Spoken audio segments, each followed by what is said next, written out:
Hello, hello. How's it going? Okay, today we are back with Sorcery. We are cluing for looks, looking for clues. Hopefully we'll find something useful. Who knows? No clue. We'll find out. Yeah, no, it's gonna be interesting, that's for sure. Oh.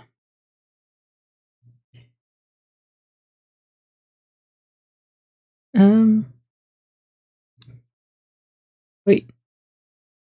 Oh no. It's not detecting my save. Okay. One moment. I have to look up what the name of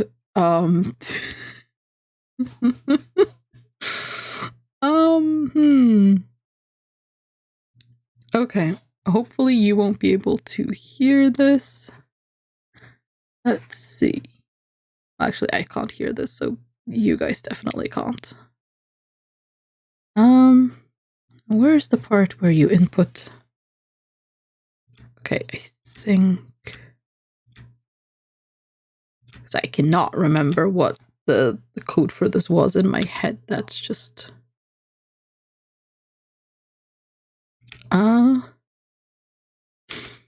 hang on. Is it... Okay. Okay, I have the code, but are we gonna have to start book 3 over again?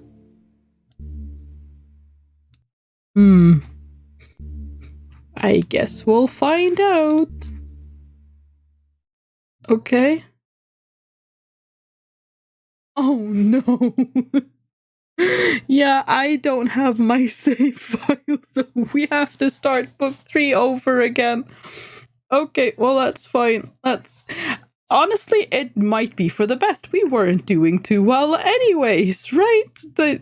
I feel like we wasted a lot of time. And we know some of the things, so we can probably move quicker, forward and stuff. I don't know. We'll see.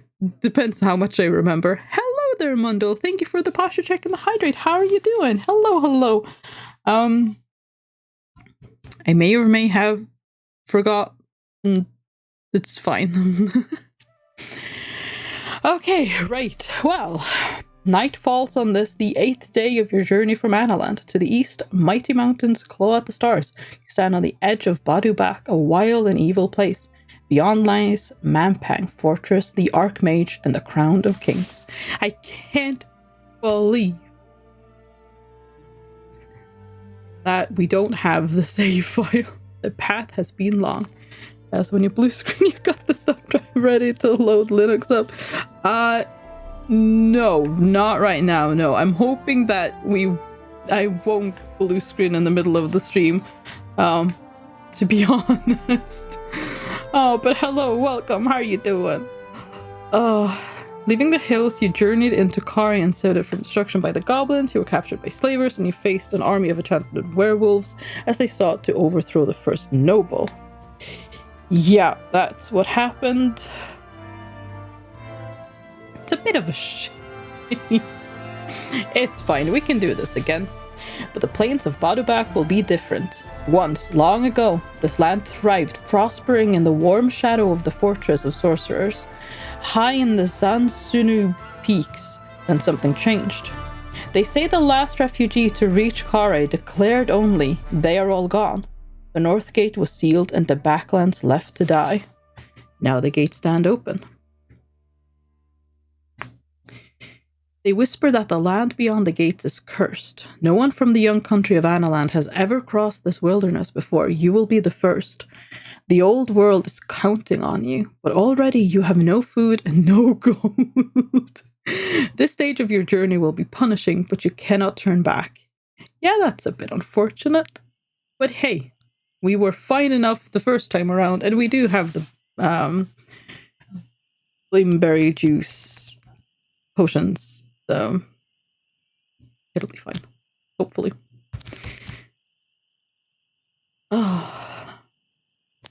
Part 3, The Seven Serpents. Okay. Stones of the old road disappear under a layer of dust and sand. At your back looms the great wall of the city port of Kare. Ahead there is nothing but an empty waste and the night. Okay, walk on. But you have no time for backward glances. Your path lays ahead. You do not need to see the way back, for it is unlikely you will ever return. Oh, that's a bit grim.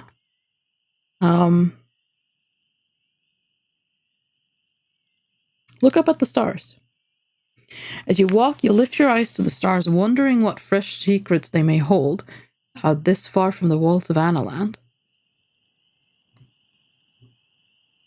All into the plains we go.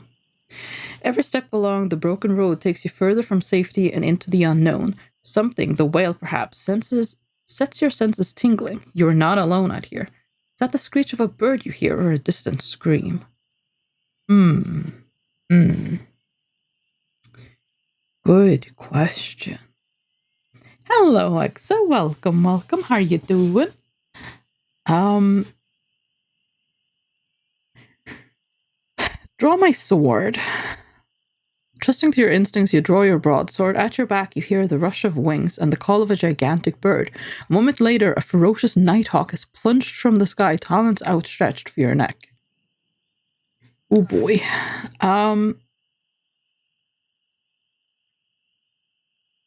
Slash at the bird. You lift your blade as the bird comes down, cutting deep into its underbelly. The nighthawk screams in pain and fury as it wheels back up to rejoin its group. You count 4 birds circling ready to attack. I should run, I'm pretty sure. I don't remember. I'm gonna try running. Oh, that was bad. Oh boy. You turn and race away across the dirt, pursued by the calling, jeering birds. One swoops, talons spiking your shoulder, knocking you sprawling to the ground. I'm not sure what my stamina was at, but I think that took a fair bit of stamina. Can I pray for healing? No. No, I cannot. Draw my sword. Oh boy. Okay, yeah, go big. That paid off. The nighthawk opens its beak to scream and circles through the arrowhead. For just a moment, you lose track of it against the stars. I'm wondering if I should go all out again and hope that the bird doesn't defend. Or do I defend? It's one of those. Okay, I'll defend. Oh, well, actually, no, that would have counted as defending, wouldn't it? So, okay, go all out there. Oh, that didn't quite. Okay, if I do a small one. Oh, no, he did more. Okay, go all out. Defend. Oh, yeah. Well, I'm glad I defended, to be fair, but that wasn't very good.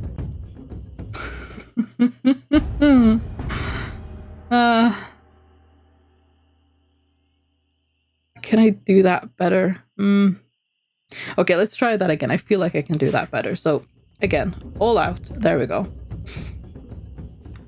And then I can do a small one. Yeah, that works. Okay, all out. Yeah. I wonder if I just go all out again. Because he has to lose one anyways. Hey, perfect.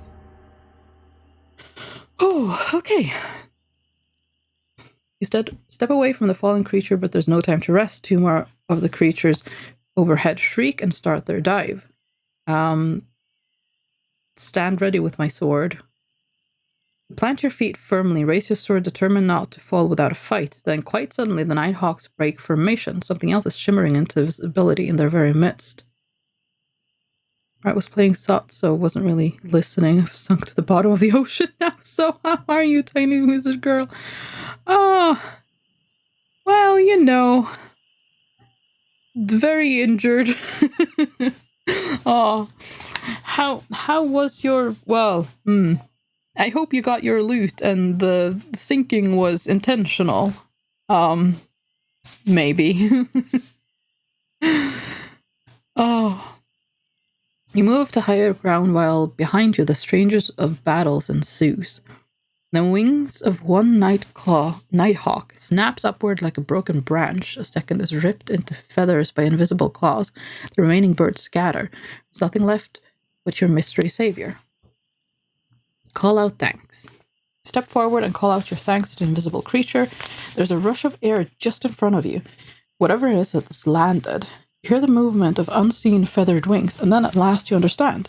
This creature is a gold-crest eagle from the king's own Irian Analand. Greet it. It was fiery and deadly. Uh-oh, that doesn't sound too good. Oh no. You drop to one knee and bow your head.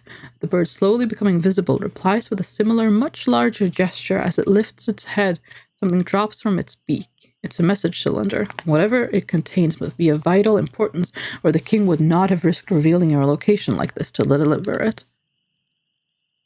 You reach down and pick up the tube. Inside are 10 gold pieces, a rolled parchment sealed with the royal seal of the king of Analand.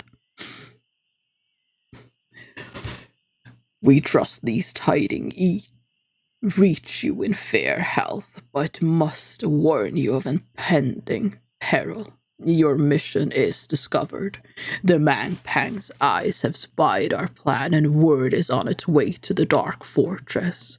Too late, we discovered our unwelcome eavesdroppers, and news of your quest is being carried towards High Zaman by 7 serpents, the Archmage's most trusted servants.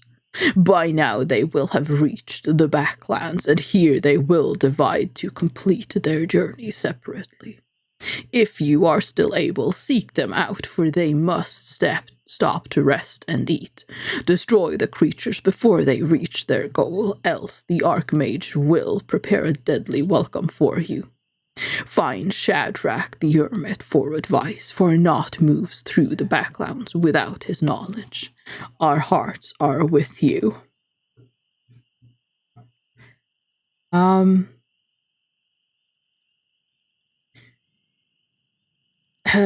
I feel like there's not much point in asking where you can find the serpents, because if they knew, then they would have said so in the letter.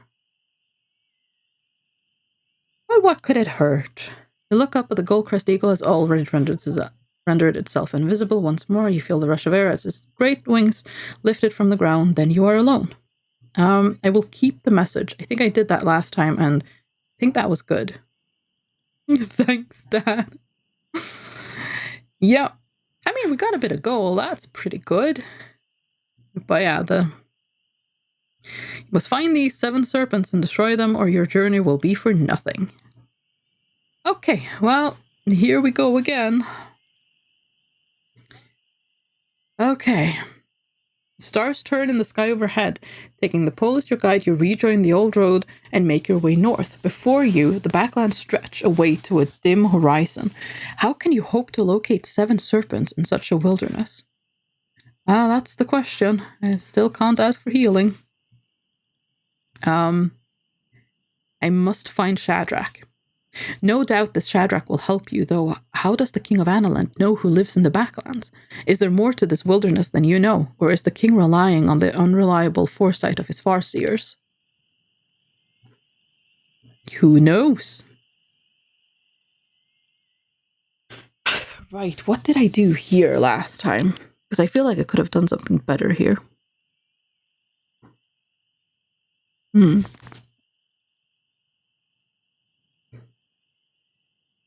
After about half an hour, you see a deep black line across the earth up ahead and catch your step just in time. You are 1 pace away from the edge of a sheer cliff.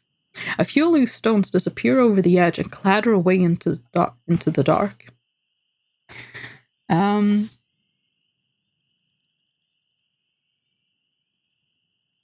know what? Rest until daylight. Because maybe we can actually see a way down once it's daylight. You shiver and pull your cloak about yourself. The hour is late enough already. You will rest here. There is no shelter and continue in the light. Laying your pack down by the cliff edge. Really, the cliff edge? What if we roll over? You try to settle despite the cold. You have not yet eaten today, but you have no provisions. Only 4 vials of healing blimberry juice. We can drink that. That'll be fine. And stopper a vial of blimberry potion and gulp down a mouthful. You feel a little better, and all traces of hunger are soon gone. Then you close your eyes and let your tiredness overtake you. The silence is loud in your ears. Slowly you're understanding the true loneliness of this place. You long for human company, even the tedious ramblings of Jan the Minimite, wherever he is now. But there is no one here. The long night is filled with visions. A boy sits on a throne of skulls and swords, wearing a crown carved from solid bone. He seems not to notice you, but plays with carved model figurines of goblins, trolls, and demons, playing out a war, though he looks bored by it. And even while you sleep, you know the serpents are moving towards Mampang, and every day you spend out here is a day in which your journey might be discovered. Okay. You gain considerable gold. You gained considerable gold and found 3 new clues. Okay. Morning brings cold, clear light. You wake and find yourself lying all but on the edge of a great cliff that plunges to a rocky floor below. A good thing you did not roll in the night. Yeah, see, I said that. That's so dangerous. Why would you do that? Surely there were better places even there to, you could step away from the sheer cliff, right? Before you lay down. But oh well, we didn't fall. It's fine. Look over the cliff edge. You approach the cliff edge and peer over. The drop is considerable and the view beyond stretches for miles. Leading away to the left is what appears to be a carved staircase of rough stone blocks. In the far distance, birds wheel and turn above the landscape ahead. Look at the staircase. Carved from the living rock, the steps, perhaps once smooth, are now warped and drilled with holes from the rain, but they lead downward all the same. How did anyone carve such slope? What did they stand on to sculpt the stones so high up in the air? The top step is covered with a curious bright yellow moss. From across the plain, you hear the distant sound of flapping wings, more nighthawks. But nighthawks do not fly when the sun is shining.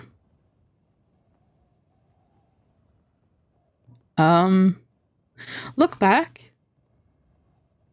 Shielding your eyes against the low sun, you look south. The sky seems darker there somehow, and 4 birds wheel against the sky. Then suddenly they break formation. One falls, another is torn to pieces.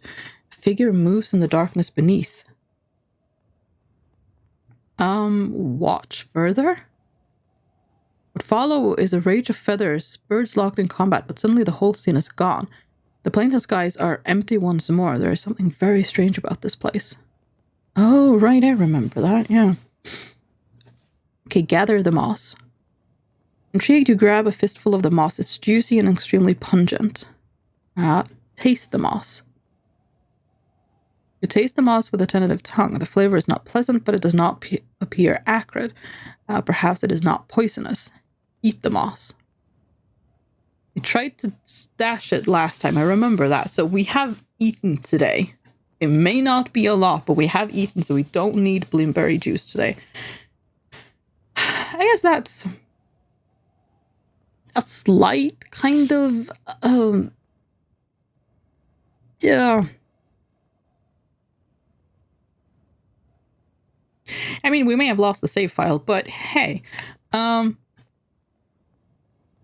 we now know that we could just eat this and not try to store it like I did last time, because that didn't work. So that was a good thing, at least. You know, silver lining and all that.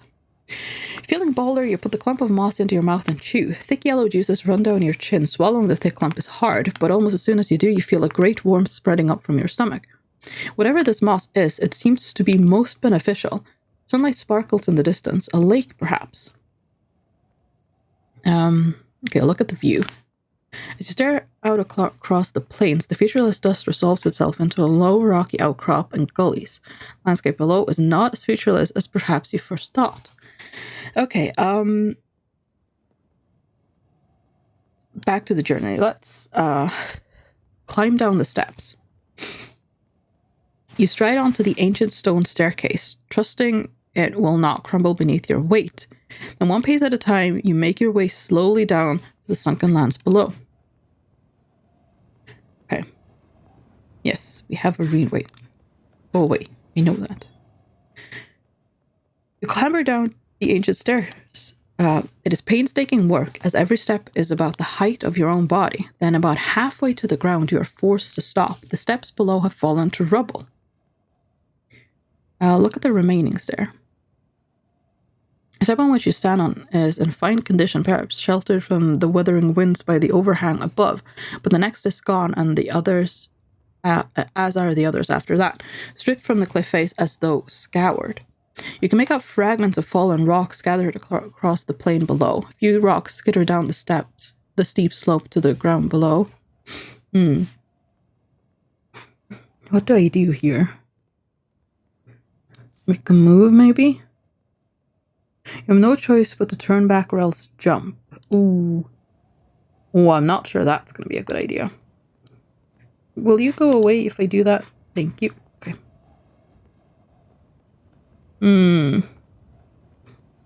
Okay, jump. You take a moment to gather your courage and then let yourself fall far and fast onto broken stones. I have a feeling this is going to be ouchy. Yeah, that hurt.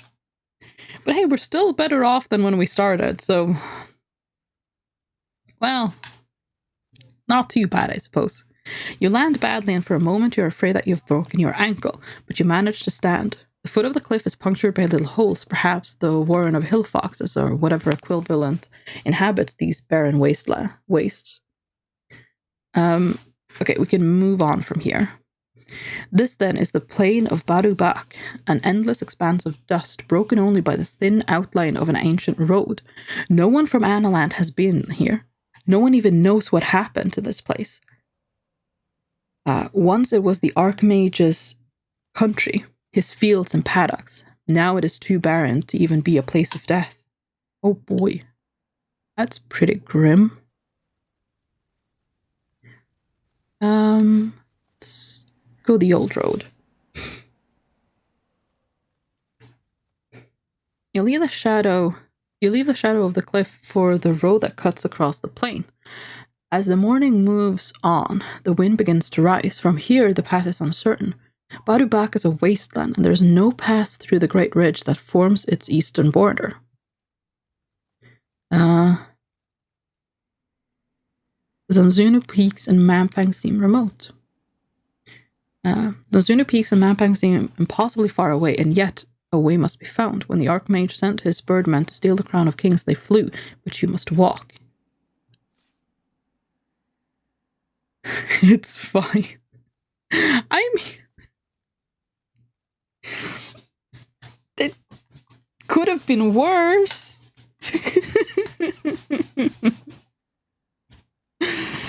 Oh, there is no alternative. The future of the old world depends on you finding your way across this lonely dust bowl.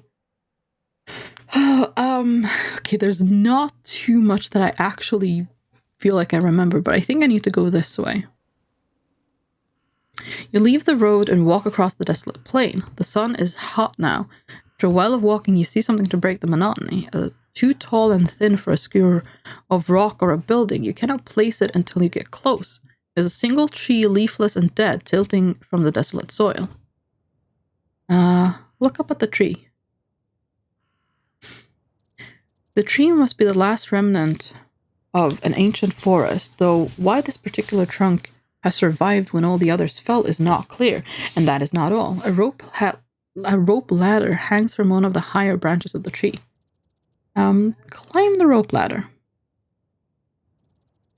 You scramble up the rope ladder to get a view across the lands, but the branches seem to be alive, twisting and bending as you climb. They're closing in on you like a trap. Untie the ladder. The knots holding the ladder to the branch are thick with age, but you manage to work them free. The branch beneath seems to lift in relief as it is removed. A moment later, another branch draws backward behind you and releases, knocking you painfully to the ground. For a moment, you hear a sound almost like a laugh. Look back up at the tree. You look back up at the tree resentfully, but now it is quite still once more. Who's there? Who's there, you demand. Stranger. The voice is faint yet echoing. Almost a little parroty for some reason. It's very weird. Stranger. Show yourself, you demand. There is no response. Surely this land is a desert. You are entirely alone, are you not? Look up at the tree.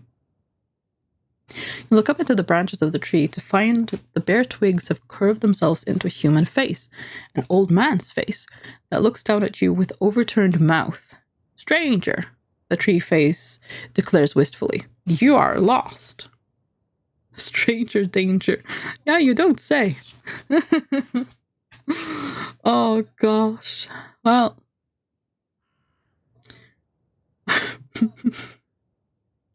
I mean, we are lost. That is not wrong. What makes you say I am lost? All who enter this place are lost, the face replies sadly. This a land accursed. Every soul within is lost. Will you aid me? You ask. The branches flutter and break in a sudden gust of wind, the face disappearing for a moment. You seek the whereabouts of Shadrach of Badubak, the face declares. Where will I find him? You ask. Turn like a leaf in the morning, the face replies, sighing, a deep sorrow of ash and autumn to color. To the fishtail rock, he is expecting you. Another stronger breeze catches the branches and disturbs them, and when they settle, the faces disappeared. Okay. My clues have been updated. I think we need to go this way now. Ooh. I don't remember this. You walk across the plain until you meet the edge of an old road. The sun has reached its highest point now. Out of the shade, the air is baking hot. The road snakes across the dust bowl. In the near distance, you make out something through the haze, not a tower, but a spire of rock. It seems to flicker strangely. From behind you, a voice says, "Excuse me." Turn around. You turn around to find a road deserted. There's no one in sight in any direction. Where are you? You call. There's no reply. The cold wind whistles around you. The plains feel suddenly far emptier than a moment before. Continue along the ghost road. Oh, that was strange. Excuse me, can I steal something of yours? Oh, God. Oh, no, please don't. Actually, hang on. I think I may want... If I remember what my items were. I have the sun jewel. I think that's all of my things.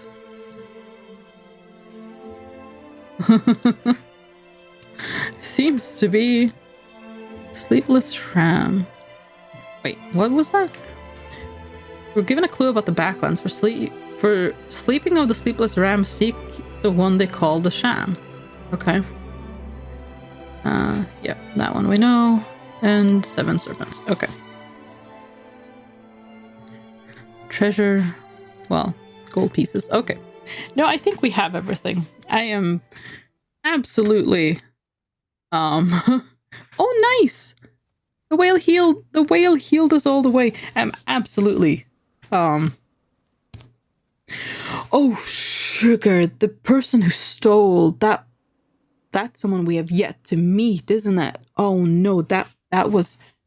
Oh, no. Okay, right. Well, fantastic. We're gonna I don't remember where that was. I hope I will at some point. And follow it up with your heart, and you have a cheesy pickup line until you stab them and carve out their heart. Oh, boy. Yeah, that was cute there for a moment, but, yeah. See, I just stop at the cheesy pickup line. Probably a wise choice, yeah, I have to say. Oh, God. You follow the old road. Heat beats down from an empty sky. The road forks here, with the main path snaking up the mountainside to the east. Rocks have tumbled down the slopes and all but covered the road. You close your eyes and raise a prayer to the whale. Okay, walk on. The stones shift and move underfoot as you walk. Okay, we go to the north.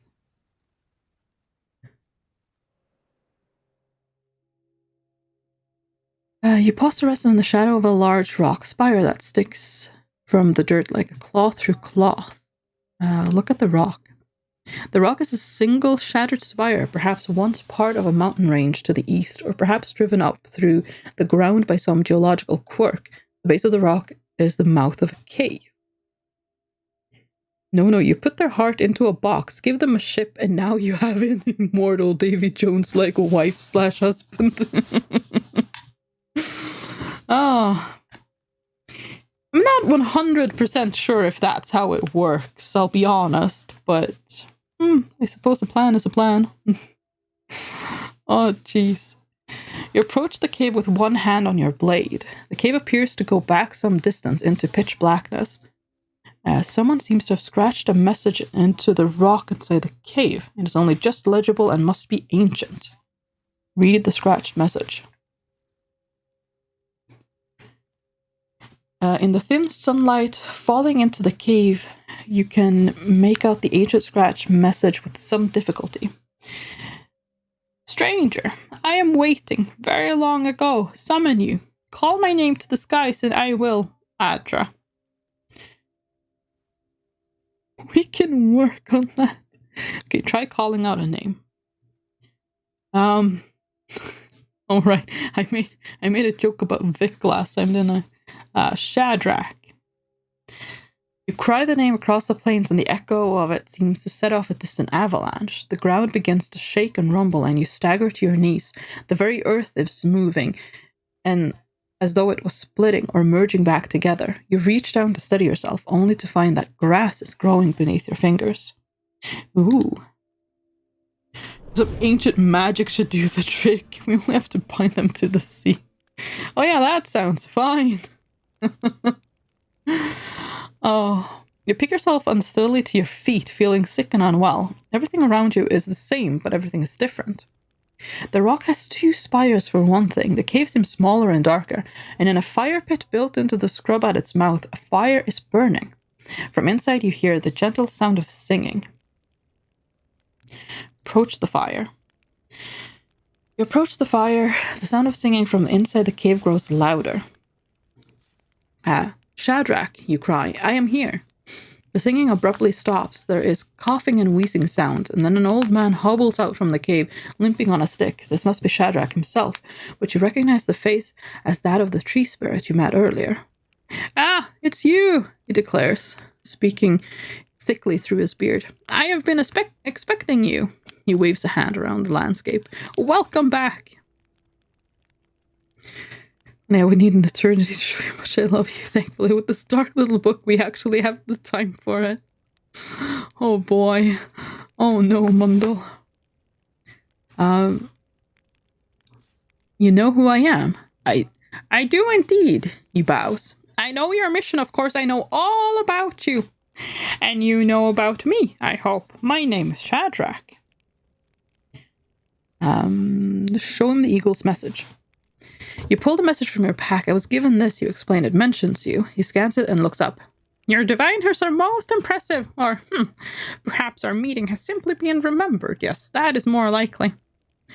Then his eyes narrows as he reads on. 7 serpents, yes. But now I see why they have sent you to me. The Briarwoods were not a good example of a healthy relationship, Mundle. Oh, gosh.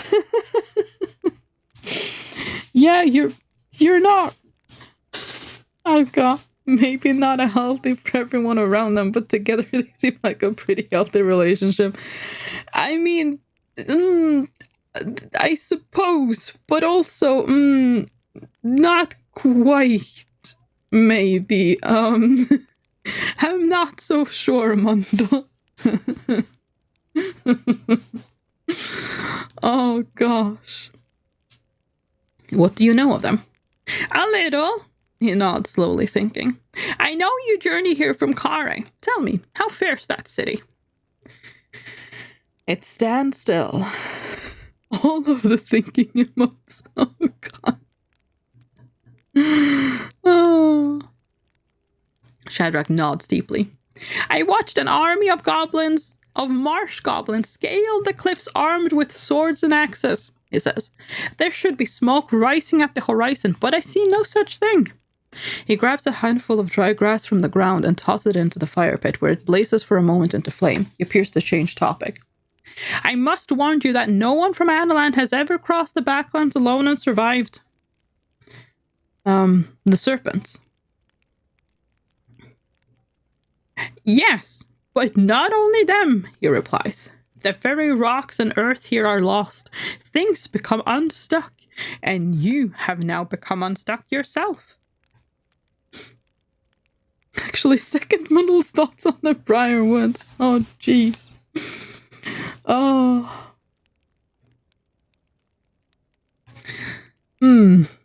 This is slightly worrying.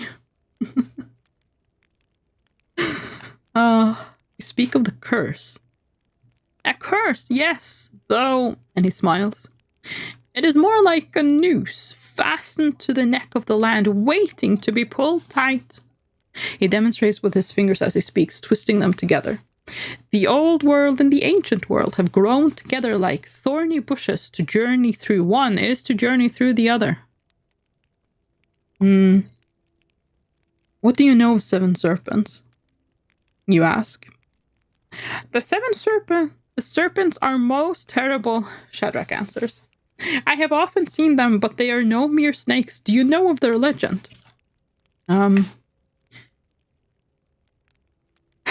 I believe our time with him was limited.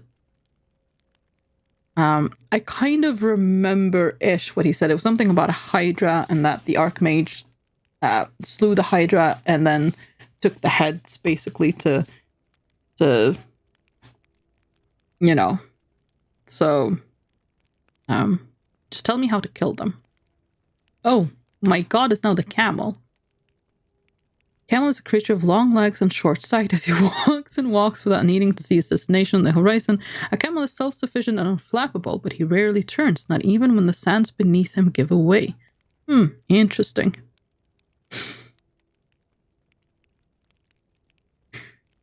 Turn you into a vampire.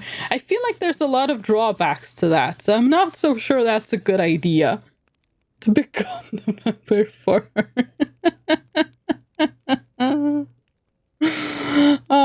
I feel like there's a few drawbacks to being a vampire. I'm not sure that's a good idea. Not heightening your chances here, I think.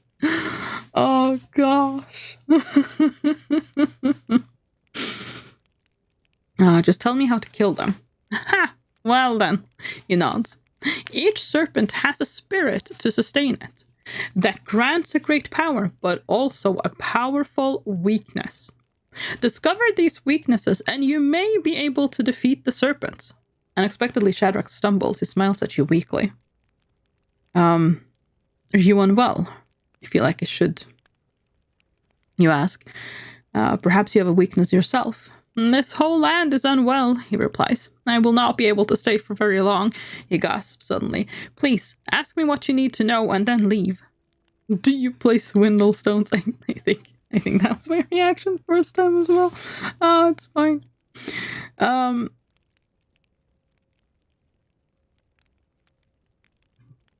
Do you know their spirits? No, he says. 4 are possessed by base spirits, those of earth, fire, water, and air, but the other 3 are mysteries. Shadrach is shivering slightly now. His face is pale behind the ruddy beard. You know the serpent's weaknesses? You ask. He shakes his head. But those are the most closely guarded secrets hidden from simple divination. Please, remember to me, all this is yet to pass. But one thing I have seen the air spirit defeated, and I can tell you how it's done. Bid him continue. You remain silent, gesturing for him to continue. It happened like this. The air serpent, huge and terrible, was transforming its being into a puff of gas that could suffocate and choke its foes. But in this form, its empty body was weak, and when that husk was destroyed, the serpent was destroyed also. Shadrach coughs and shivers. Friend, he murmurs, I wish I did not have to go, but I must. If I am too close to the circle, I'm too close to the circle. He gets his stick and pushes himself up to his feet. There are no drawbacks at all. Sunlight sensitivity. Nah, I don't go outside anyways. I mean, nah, fair enough. Thirst for blood. I mean, that one sounds a bit more problematic. Can't eat garlic. Yeah, see, the garlic would be a problem. Garlic is yummy. Right, no garlic. Well, I'm still better with my Davy Jones idea. I miss garlic cheese bread, but otherwise I think I'd be alright. I already have a weakness to it anyway. Oh, no. Oh, garlic bread. No, I'd miss garlic bread too much. I could not. Farewell then, and thank you. Shadrach nods. We will meet again. We have already met, I think. He waves a hand at his cave. I have left one more thing for you in there. Travel well. Remember, when you walk through the fields of Ishtar, you are safe from the serpents. But if you do not return to your own time, you will never defeat them. Right, that's a thing. So, okay, yeah. So we are in, like, the past now, but we have to go back to the future to actually defeat the snakes. And that's what we have to do. Right, okay. Yep.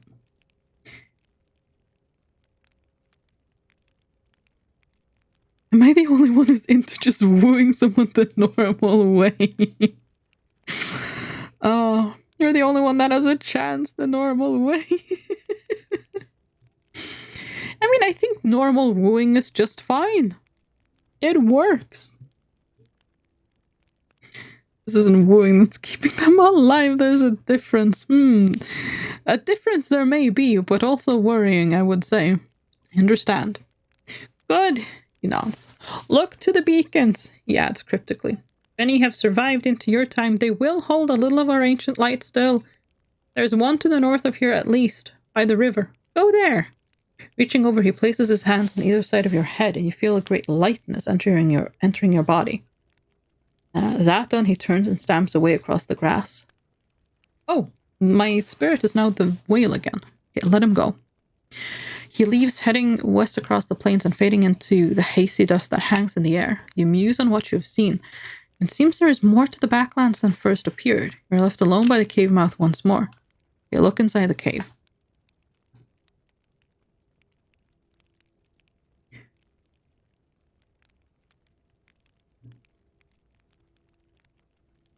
Short period of time when someone makes you treasure the time. That's true, yeah. They were older together. He was just in his deathbed and she wanted to keep him around.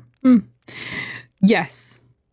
That is the Briarwoods, yeah. That's true.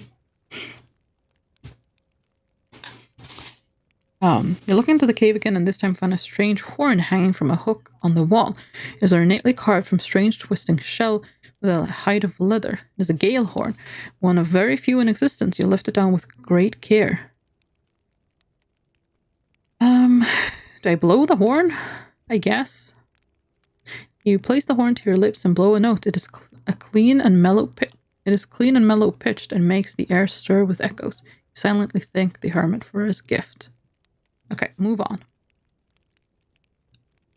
Okay, let's see. So, what are our clues at the moment? So, we have... Okay, so when the air serpent... That's actually information I don't think we got from him last time. I don't remember that. So, that's somehow really lucky that I got that this time. The air serpent leaves its body as a gas. Its body is vulnerable. Water serpent, earth serpent...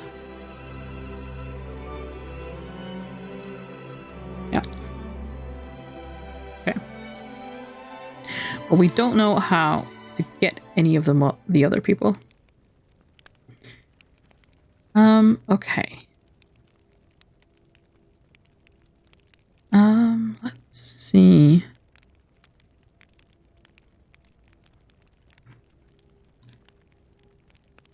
We go south.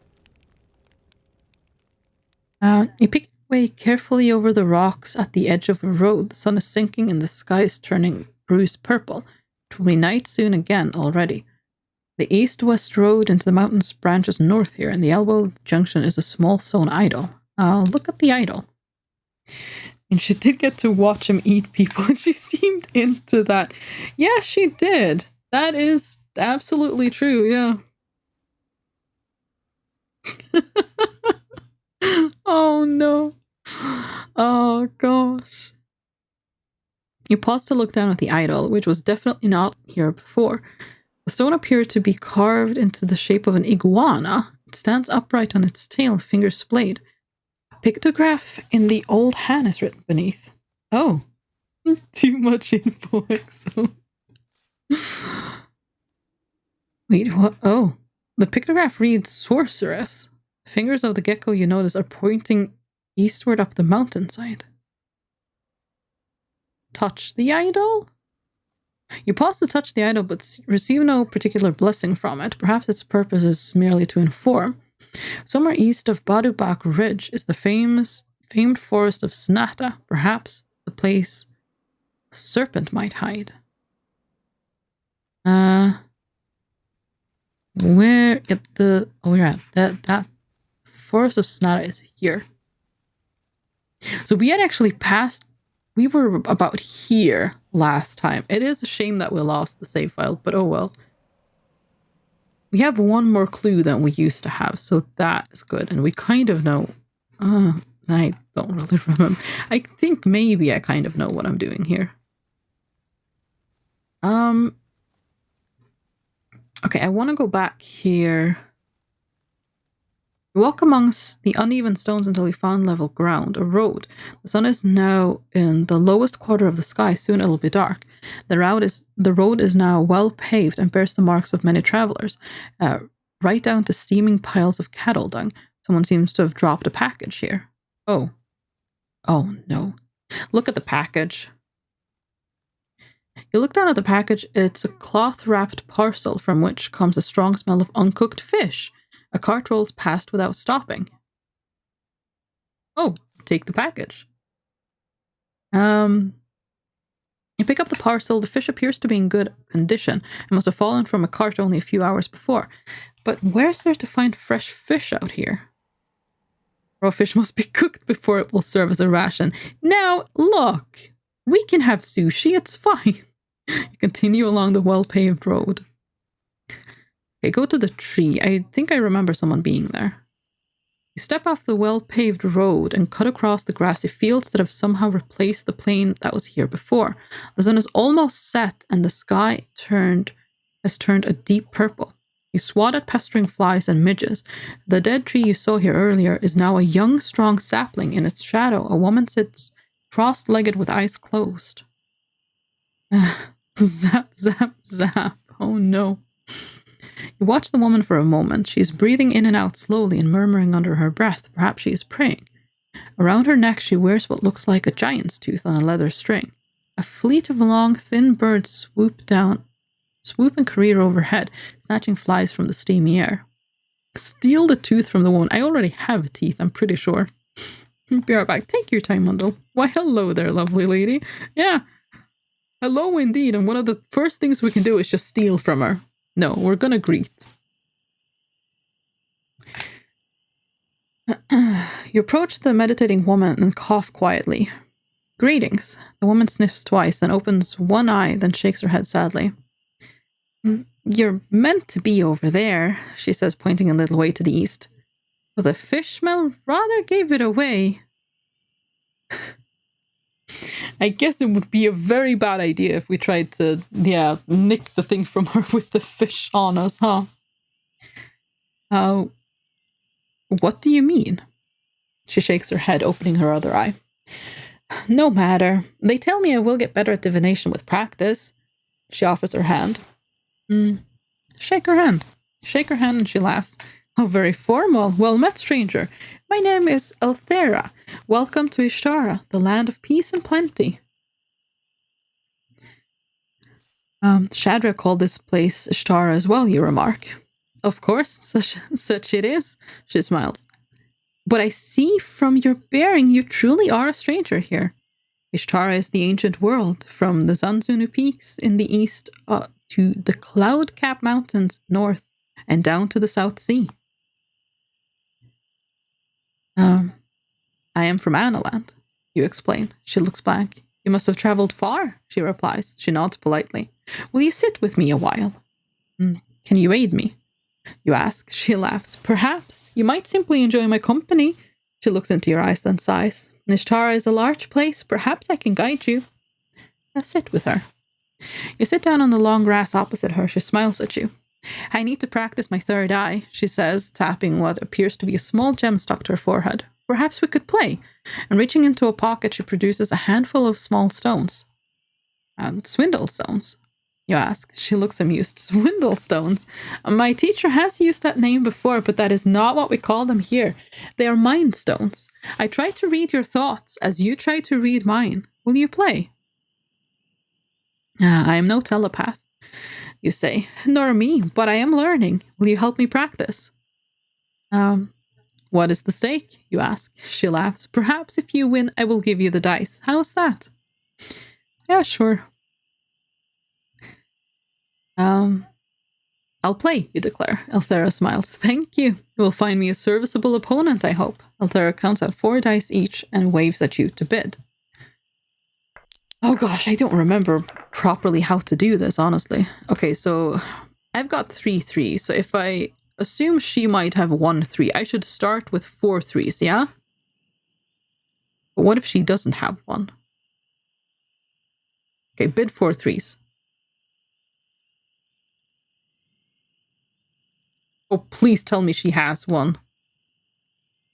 Yes, she has one! Oh, that's so good. I am not good at this. Your mind is very confusing. I should be able to see clearly into it, but I can't. 2 1s. I will bid 3 1s. Do I assume that she has 2 1s?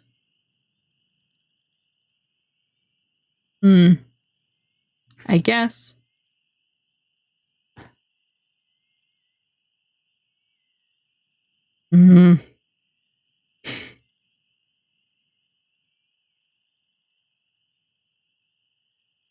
No, I'm gonna call because I don't think she would have to have 3 1. No.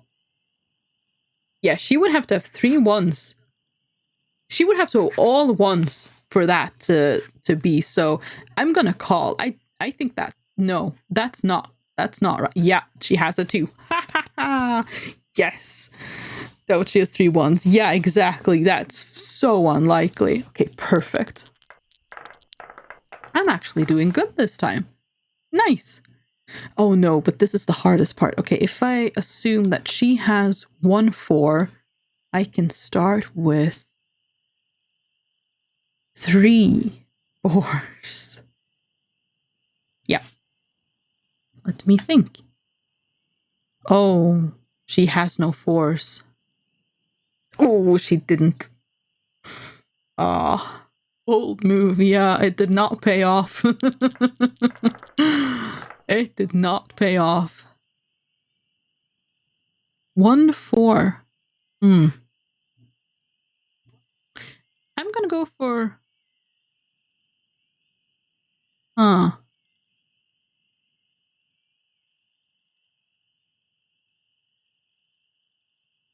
mean, it's not too likely that she actually has a 3. I'm gonna go 2 3s. Because that is true, so if she calls me... 2 4s. Ooh. But does she have 2 4s?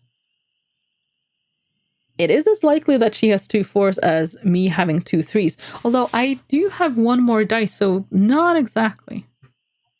Okay, I'm gonna try calling. Yes! Wonderful. Okay, I just need to win 1 more. Okay, Oh. 2 3s. No, there are 2 3s. Oh, if she has a 3. She didn't. Yes. Oh, fantastic. Yes. I win, don't I? Althera laughs. You're a challenging mind, she declares. May we play again? No more. No more, you reply, shaking your head. I'm growing tired. She nods, gathering up the dice. She drops them into your palm. Here, take these, she declares. You'll have better use for them than I foresee as much. Take them. You thank her and drop the dice into your pack. She nods and gets to her feet. I must be going, she says. Travel well. Come and visit me if you will. She waves in the direction of the cliff you came down when you entered the backlands. But quite why is not clear. Then she hurries away. Ooh. Right.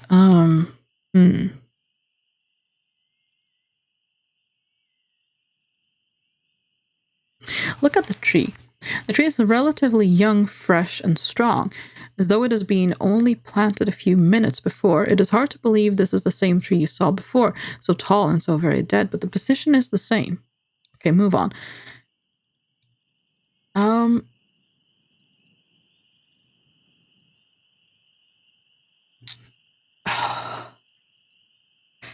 We are on a time schedule, like, we know that. But I faffed about quite a bit here last time, and, well, hopefully that was fine. I'm wondering if I go to the tower, can I meet her there, go back to the tower, and then meet older her? Maybe she can actually give me some information if I do that. Because I know we met older her and she was like, okay, I'll try to find information for you, but we had to wait and it didn't really seem like, well, anything happened.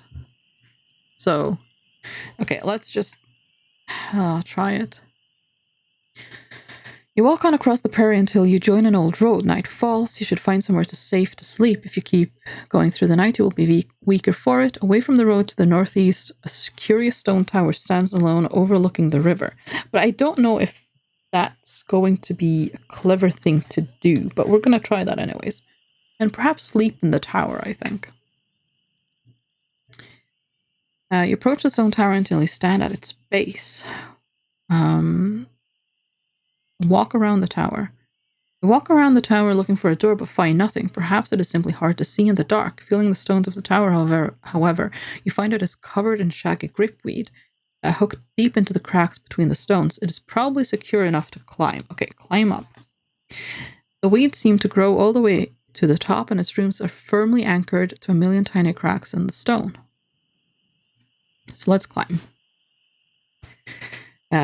You must trust to your hands in the darkness. Quickly, you grab the gripweed and scramble up the outside of the tower. The roots of the thick plant offer plenty of footholds, and the ascent is easy enough. Soon, you are hauling yourself over the battlements on top of the tower. Can we snooze here before we do anything else? Doesn't look like it. You stand on top of the tower. The wind across the grassland throws your hair into your eyes, and the ground seems like an endless green sea far below. But the top is not empty. Indeed, there is barely room to stand. Most of the floor space is taken up by a large brass contraption that has been built into the middle of the roof. Look at the contraption. This tower was clearly built to house the brass contraption in the center of the turret. You look it over with puzzlement. A large brass cylinder. It is set into a bearing in the center of the tower and protrudes a short way over the battlement. It is rather like one of the Chief Mage's telescopes, but why would anyone set such complex devices out here in the wastes? I mean, presumably it wasn't wastes when, this was set up, right? Try to move it. The bearing underneath the cylinder looks as though it might allow the contraption to move. Furthermore, set in the central dome is an impressive-looking blue crystal. Look at the blue crystal. The blue crystal is not a gem you recognize. It pulses with a small interior glow, as though something lived inside. Take the crystal. You touch the crystal, but as your fingers brush the glass, something happens, and you feel yourself whipped into the air as though catapulted. For a dizzy moment, you seem to stare down at the entire land of Badu back. Then a moment later, you are back on your feet, head reeling, but feeling curiously powerful. Okay. Touch the crystal again. You reach out to touch the crystal again, only to catch yourself. The blue crystal on the contraption is flashing brilliantly, and then suddenly the cylinder ignites with a thick beam of syrupy light.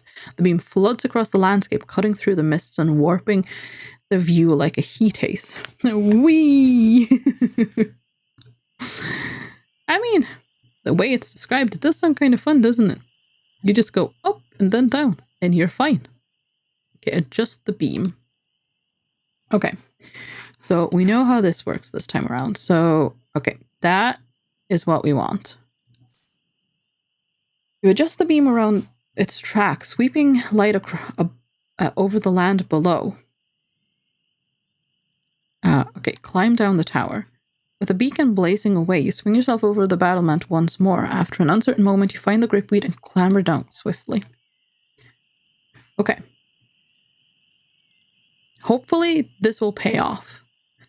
Because we just kind of lost a lot of time last time. I actually now have this vivid memory of that place being bad. I'm going this way. Oh, I'm going real close to that way, but I'm going this way. You walk across the prairie, rocky outcrops break the ground here and there, and as the trail rises, you are soon walking on bare stone. The cold night lingers on. The dusty plains have been transformed to fields, though the grass here is littered with rocks that have tumbled down from the mountain range to the east. From somewhere close at hand, a strange whistling noise catches your attention. Look for the sound. The sound is coming from the other side of a large rock. It seems steady enough, the sound of an ever-running wind.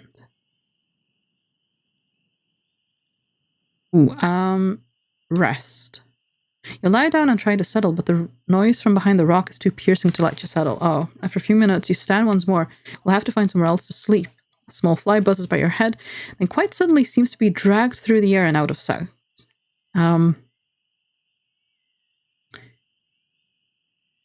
Oh, look to where it went. You peer around the rock and a strange sight greets your eyes, whether a living creature or a freak weather effect you cannot tell.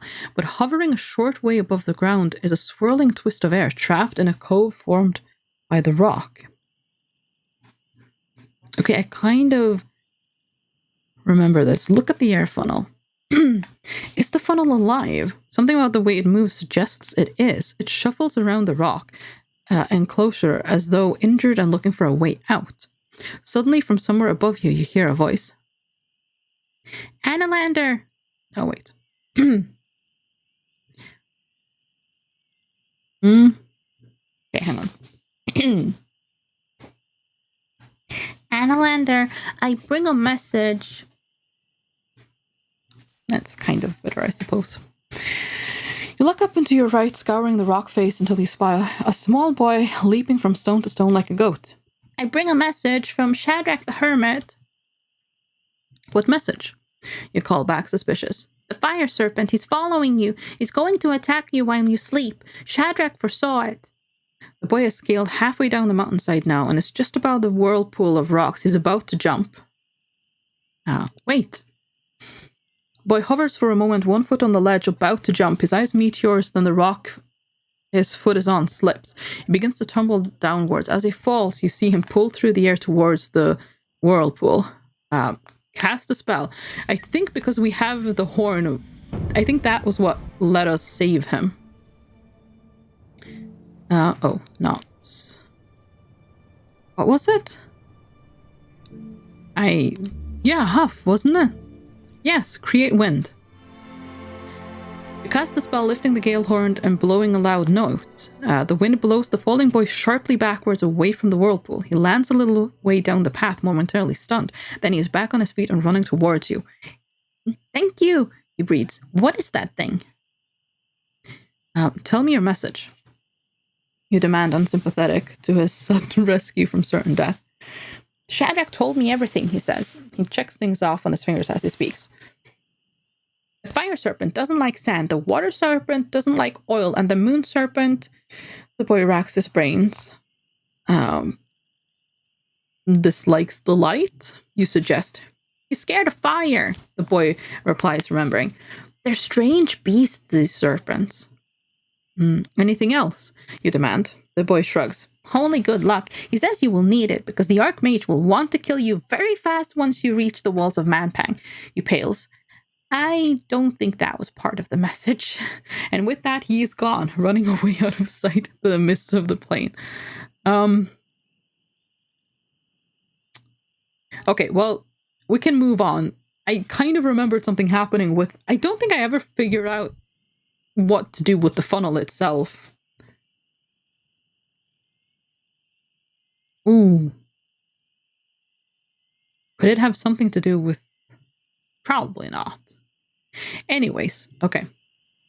Let's have a look at our clues. So, Moon Serpent's weakness is fire. Fire Serpent is vulnerable to sand. Fire Serpent is also following us, and that's the one I'm worried about. The Water Serpent is vulnerable to oil, and we know already the Air Serpent. So we have, let's see, 1, 2, 3. Okay, we have 4 weaknesses now. We know the 5th one is the Earth Serpent, so now there's actually only 2 serpents we don't have any information on. We don't know their spirits. Okay, that's pretty good. Okay, go back to the rock. You make your way over the grass-covered rocks and boulders, following the trail where you can and scrambling the rest of the way. The sky is already beginning to warm in the east. Once again, you see the distinctive fishtail rock sticking up from the earth, but there is no sign of Shadrach the Hermit. The fire outside the cave has burned down to black embers. Oh, we could rest in the cave. Make your way inside the cave and find a dark and safe corner. Settling down your pack on the rocks, you try to stretch out despite the wind. At least you have already eaten once today. You do not need to eat again to avoid hunger. And that is pretty good. Close my eyes. You lie back and try to forget your troubles. You feel quite safe here and you do not dream. Okay. Day 2. During the past day, you reached the pit of the Backlands and met Shadrach the Hermit.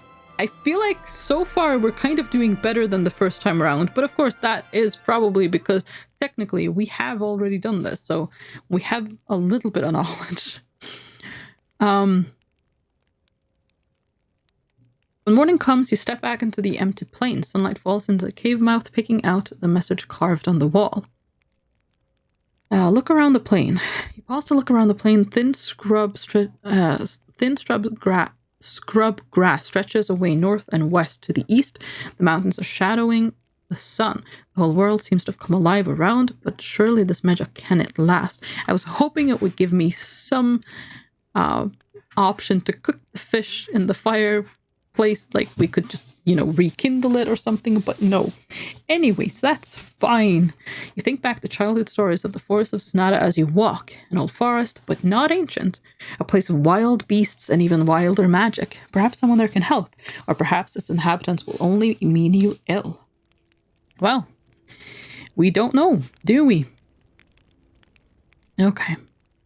You pick your way over the rocks to the edge of a road. The air stirs a little, still cold, but at least fresh. You follow the road onwards. So we keep going until we get to her cave. The line of the road curves gently as you follow it. The surface begins to crack underfoot. Weeds break through as the stones crack. Soon the roadway is lost under a layer of fine dust. The rising winds tug at your hair and cloak. A road this wide must have once carried carts and wagons, but where to? You continue to walk. The cliff or along the road? I mean, we do just want to follow the road, I think. Because we want to go up there. You follow the road back to the edge of the cliff. It is hot now. You're starting to sweat under your cloak. The grass meadow ends by the cliff base, and the carved stone steps that lead away from the backlands. You climb the steps. You haul yourself onto the first gigantic step that leads up the cliff face. Okay, halfway up. You clamber up the carved rock, then about halfway up, you pause to rest near the entrance to a cave. Look at the cave mouth. The cave is clearly inhabited. A cloth hangs across the opening. Enter the cave.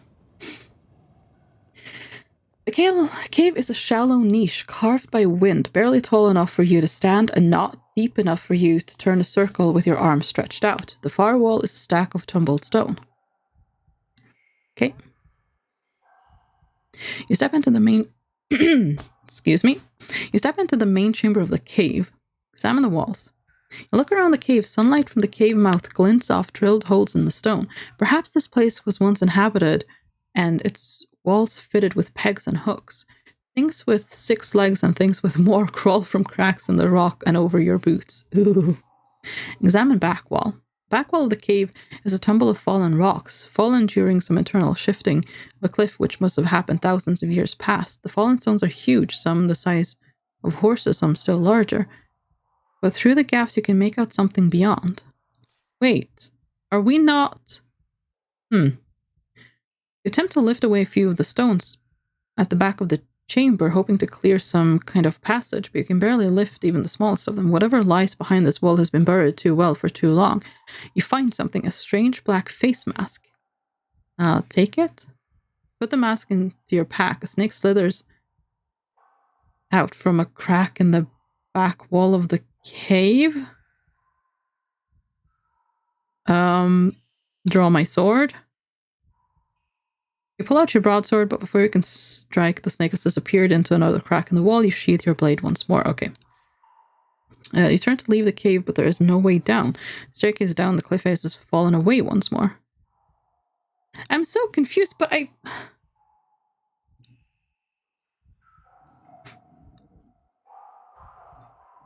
the light is on the cave. The cloth is there.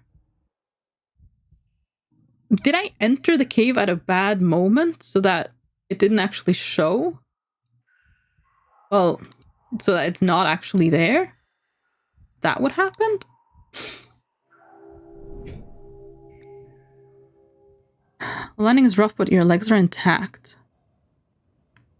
Okay, I'm gonna climb again and make sure that...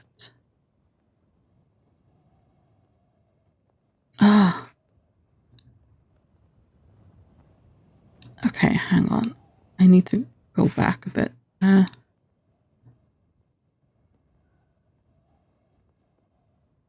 Wait, no. Okay, fine, climb. Well, fall, and then I can climb again. I mean...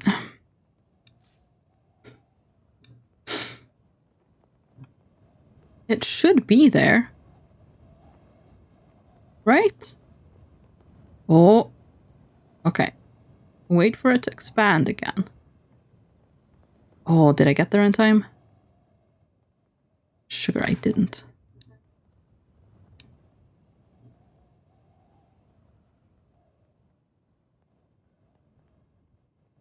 Why can't I go to the halfway point? Oh, well. Okay.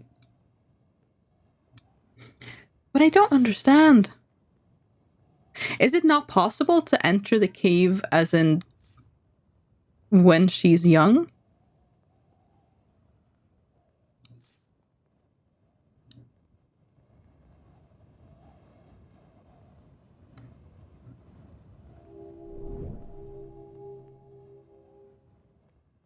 Make a move. Okay, no, I can only jump. Well, okay. I guess there's no point then. I don't understand. Okay, well. Move on. I guess we can't get any more information from her potentially then. Getting back to lurking and all around. Take your time. Have a good round.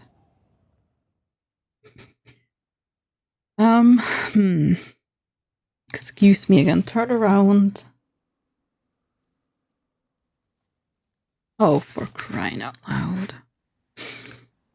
Is this... Yeah. Okay. I was wrong. This is the bad place. So... let's go back to there, because no, I am not going to let him steal my stuff. And I know if I... because I... yeah, black face mask. I don't even know what that's used for, but I have it, so I want to keep it. Okay, we're going this way. That way bad. Oh, gosh. Okay.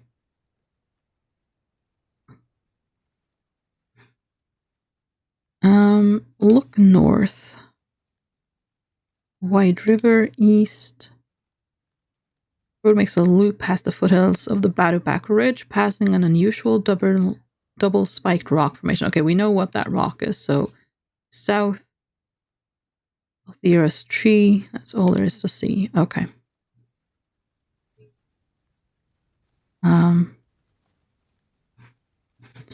Okay, well, let's go this way then. Oh, God. Okay, right. There are two bad places. Nope, I'm still not doing this. You do not get to take my things, sir. Okay. Didn't mean to do that. Okay, there we go. Continue. Okay, this way. We're taking a detour. I am staying away from things. Okay, move on. I want to go back, but I want to go... can I not go directly to the tower? Do I have to encounter that little weasel?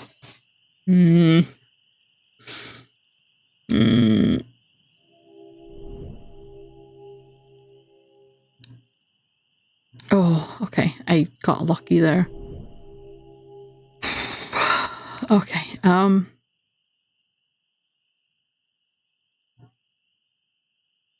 I rest?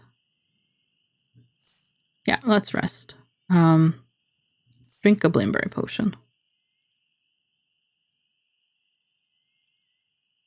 You feel somewhat improved and your hunger is abated, then you stretch out and rest. Your dreams quickly become nightmares. There's a rope around your neck growing tighter. The King of Analand stands before you, cursing you for your failure. You were sent for the crown, he spits, but instead you wander the wilderness like a fool. Explain.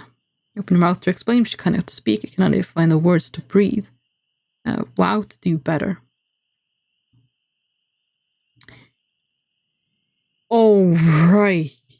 You make a whispered vow through your crushed windpipe to do better, to serve better, but with the words comes the crushing sense that you cannot hope to succeed. You know it, and so does the king, and the rope around your neck both tightens and grows thicker until it is like an arm crooked at your neck. Your eyes flick open. A despair snake is wrapped around your throat, breathing its miserable breath into your eyes. Okay, right. Despair snake. I have no idea how to counter that. Wait, wasn't the fire snake supposed to be the one after us? Or is it not literally? It is the fire snake. It's just that all of the 7 serpents are despair serpents? I don't know. Or is it... Actually, no. It just said snake. It didn't say serpent at all, did it? So it's probably just a normal snake. As it... well, I mean, you know. Can I... Is that a good idea? I'm not sure it is. Because it is on me. Kin? Someone replicate... Okay. No, I don't think that's gonna help me. Create explosions, probably also not helpful in this situation. DAWs. cause slowness? Maybe. Although it is wrapped around my neck, so maybe I don't want it to be slow. Then again, maybe I want it to be slow exactly because it is wrapped around my neck. Oh no, that was kin again. R. Rock. Turned to stone. I do not have stone dust.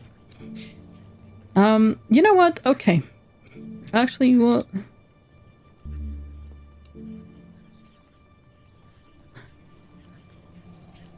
I don't think there's a point to that. The snake wants to kill me. You know what? Sure. Hot. We're doing it. It may not be clever, but we're doing it.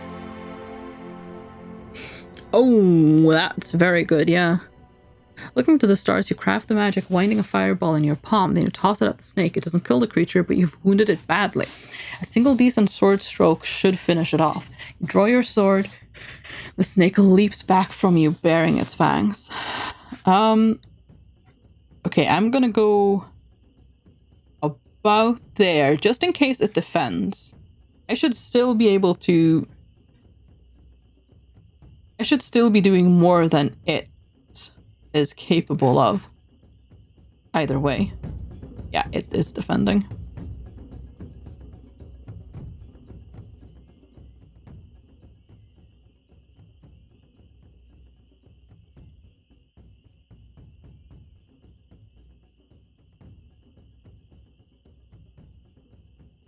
The despair snake is moving more like a slug now. You can't help feeling it's quite pathetic. It lifts up, bearing its mighty fangs. You know it to be an impossible enemy you cannot hope to survive. But it's almost dead. Okay, I'm gonna... It will overpower me if it attacks. No, okay. Defend. Yeah. It would have done more there. Okay. There we go. One stamina lost, I'm fine with that. You wait as the despair snake shifts, foolishly exposing its belly, then you attack sadly. You swipe at the air with your sword for what good it will do. Your blow hits home with a final heartfelt sigh. The despair snake falls to the ground and promptly expires, as though simply giving in. You suddenly feel much, much better. Yeah, much, much better. You gasp with relief as you clean your blade of the skin, on the skin of the split snake. Something falls out of its belly. It's a key. Look at the key. You look over the key. Aside from the snake blood running between the teeth, it is a normal enough iron key. The snake must have swallowed it at some point and been stuck with it ever since. You pick it up, wipe it clean, and put it into your pack. It is unlikely you'll ever find the lock it opens, but if you do, it will be a most pleasant surprise. Oh. Day 3, you found no new clues. Yeah, I feel like that was most of the playthrough last time, so now we're, Oh well. Okay, climb up. Oh well, it's fine. Okay, adjust the beam.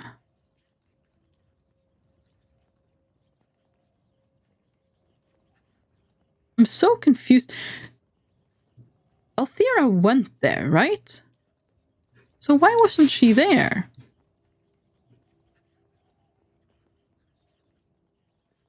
Let's see, I think we need the bridge.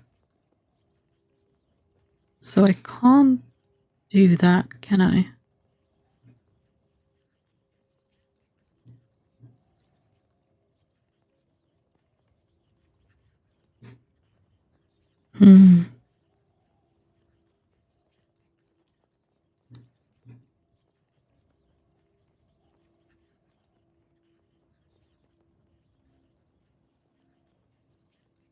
Okay. Put that there. Climb down the tower. Question is, do we try to go to Althea in, like, this time anyways? I think we do, because maybe I can get some... I don't know. Information? I don't remember. We got something. I don't know. Well, I'm gonna try. This time we've met first, like, we met young her before we met old her. We did that in the opposite opposite order the first time, so maybe that will change something? At least, we'll see. I want to go back regardless, in the off chance that there is a possibility we can learn something new from her. Oh, the plane turns to rock and stone. A few clouds scud across the sky. Rocks litter the path. You are back by the pool of whirling air. As you consider the whirlpool, a creature in an all-covering hood lopes into view. It is carrying something tightly in one hand, though you cannot make out what.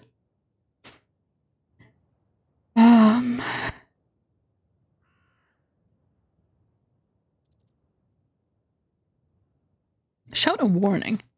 You can see the stranger approaching the whirlpool so quickly you grab them by the arms and haul them backwards. In surprise, they drop where they were holding, and the whirlpool sucks it away. The creature begins to shout in a language you do not recognize. Release them. You let go quickly, keen to show you meant no harm. The creature steps clear, dusts itself off. Explain about the whirlpool.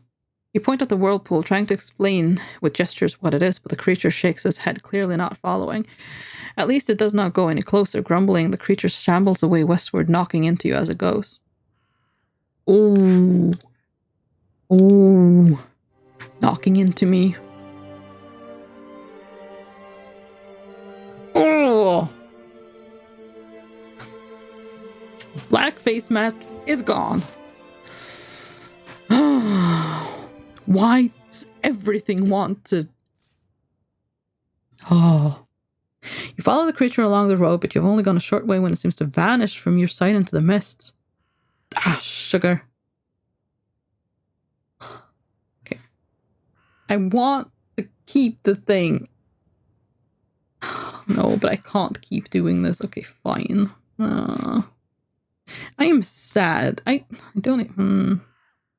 Then again, I don't even know what I could use it for, so whatever, I guess. Greetings, you begin. Are you indeed a creature? The whirlwind kicks a short distance up in the air as if leaping, then settles back down again. A reaction to your voice or merely a chance movement? Oh, cast a spell. Can I potentially read the mind? I mean, if the thing is...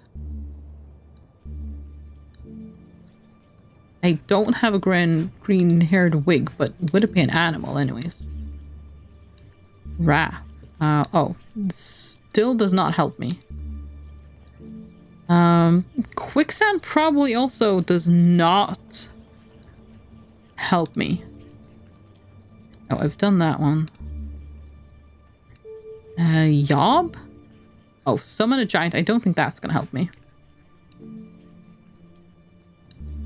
I could do Huff. Try that.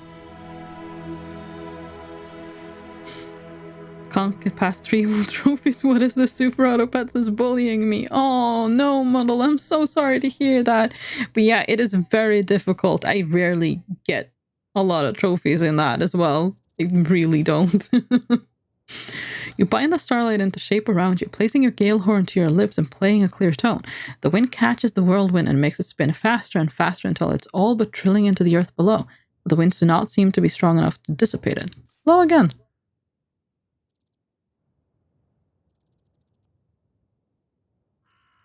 You blow again harder this time. The wind that billows around you is stronger now, so strong it knocks you forward towards the whirlpool. A moment later, it has sucked the horn from your hand and has a grip on your arm. Pray for aid. Step back. No, this is not good. I'm just going to, reach inside. Wait to see what happens. Step back. Oh, come on. No, I don't want to lose the horn, and that was just me being an idiot. So, okay. Fine. Okay, last time I rewind.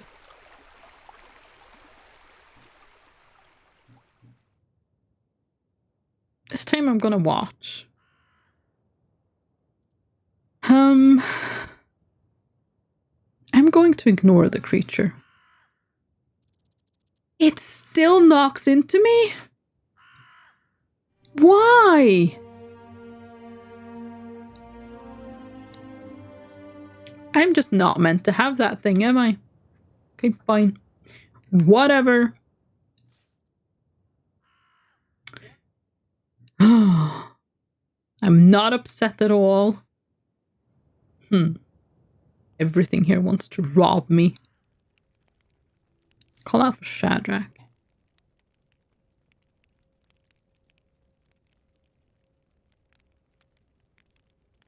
Oh. You don't say. Think back. Revenge will be mine.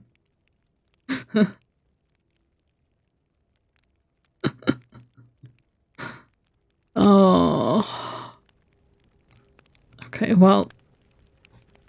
I can't believe I cannot hold on to that face mask at all. I don't understand. Why is it like this? No.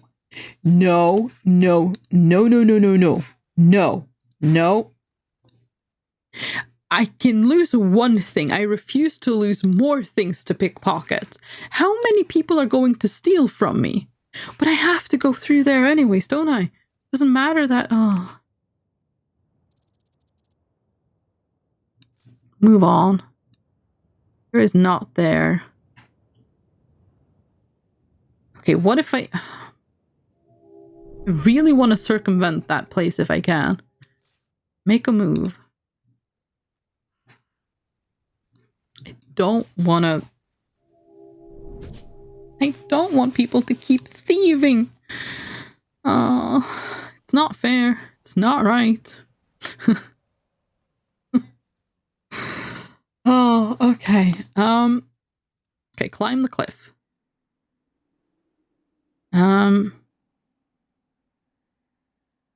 Look at the cliff. I know we did this once before.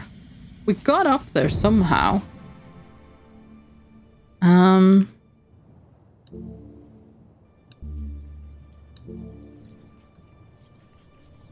That would probably be useful. Mag? Protect from magic. I don't think that's gonna help me. How? Find safe passage, yes. We tells you that the stairs are long since destroyed and... But... I know that we went up there to talk to the old lady. Oh no, that's just how again. I know we did that. I remember doing that.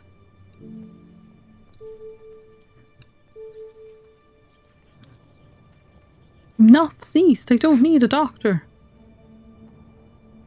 I'm so confused.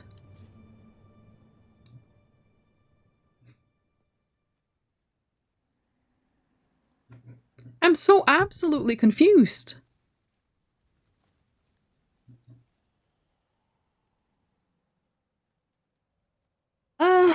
Okay, well, honestly, if that doesn't work, I don't want to have just spent all of that time doing nothing. I'm so confused.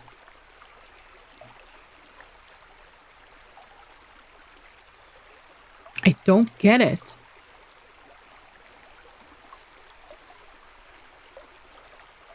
I mean, I know we...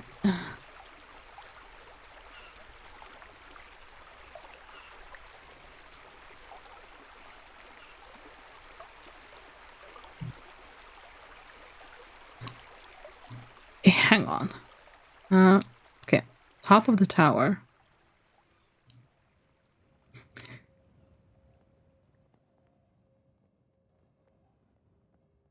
Do I need to have the beam so that the stairs are there, but the cloth isn't?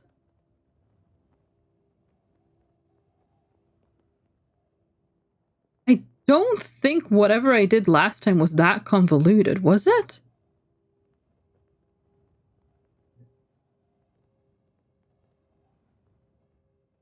I mean, I know we went there. I'm so confused. Okay, I'm gonna try this. And if not, then we're just gonna go back here and I'll just leave this area and forget about trying to talk to her again. Because this... I don't get it. I don't understand at all. Draw my sword.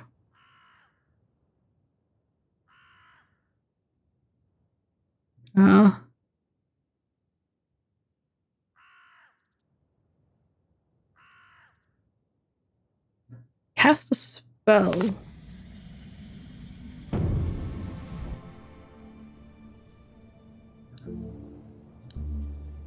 Okay, no, make myself big is not gonna help.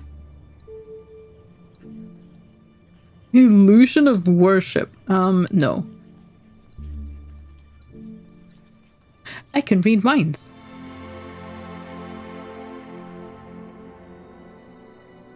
Oh, yes, okay. This is how. Look at the weird precision of your backpack. Give me what you have. I demand, grabbing the creature firmly once more. My need is greater than yours. The creature frowns for a moment and nods. All right, he raises a hand holding a small bag of some provisions. Do I take his provisions? Do I become the thief? You know what? Sure. Why not? I reach out to take them, but the creature does not let go. Release me first. Let him go. Let the creature go, releasing its arms. It nods, brushes itself down, and then throws the bag towards the whirlpool before taking off. Okay, well... Let me just check my back. Toss him in. You know what? I probably should have just done that. Yeah. I really should have, huh? Well, I have all my stuff, so...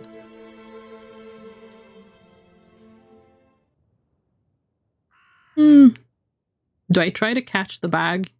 That's probably how I die. But again, in the off chance that I could get provisions... Okay, let's try it. Reach out for the bag and manage to catch it before it gets too close to the whirling wind. Opening it, you find a small amount of bread and goat's cheese. Wonderful. Okay, move on. Fantastic. Now we just need to try to keep not getting robbed. Okay, move on. Shadrach is not there. The tree. That just feels like the safest place to walk. Because I've never gotten mugged there. Oh, God. You've got to be kidding me. Draw my sword. But you might want this. Yeah, he has, I already have one like that. No, we don't, we dropped it. Snatch it back. Has he taken something? I know he will. He'll take the sun jewel. He always takes the sun jewel, wasn't that? I think that was why I absolutely hate the kid. Move on. Oh, no, he took the skull cap this time.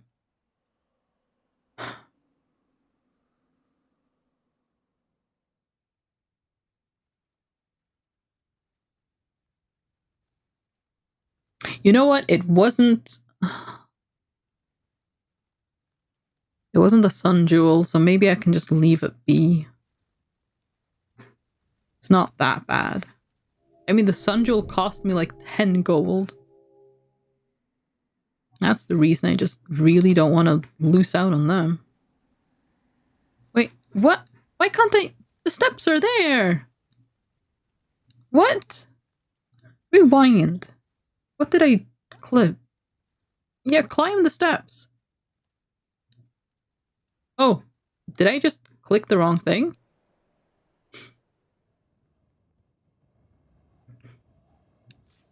Move on.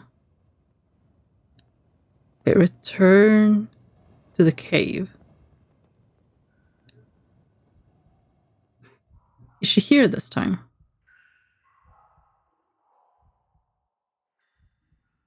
Jump out of the cave? Cast a spell. Why are we not meeting her here? Is it... I don't think I need a force field. I also don't think we need to summon darkness. Well, big is not going to help me here.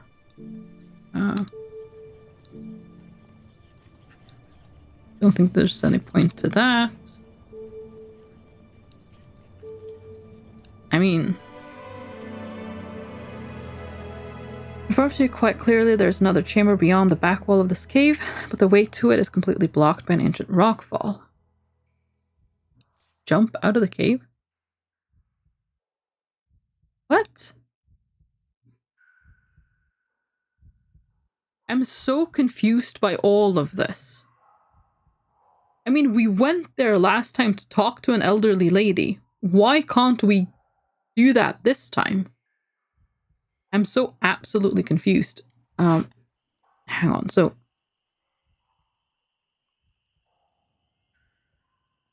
What went wrong the first time we went there? Okay, I want to talk to her again, because I know we can talk to her, at least as an elderly woman. I've done that. Climb the steps. Why isn't it working? And this time, there should definitely not be... A cloth hangs across the opening, so, like, there should be someone here. The stack of tumbled stones shouldn't be there. I don't understand why it is. I'm so confused. Examine the walls. Examine the back wall.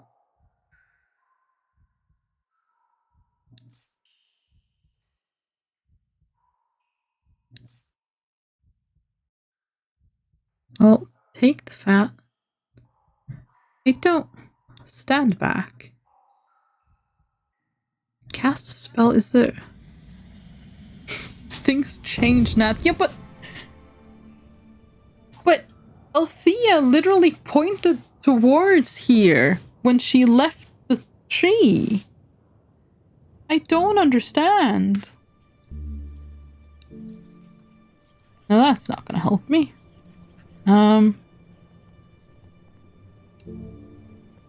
That's big. That's definitely not gonna help. Okay, try... Is there anything...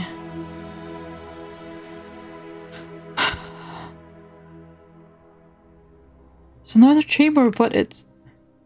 But why is it? It shouldn't be. And the staircase have fallen away. I don't understand.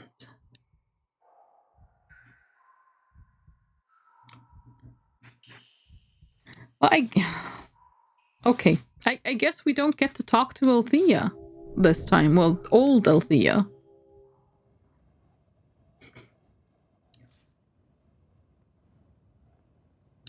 I'm so confused. I don't understand why.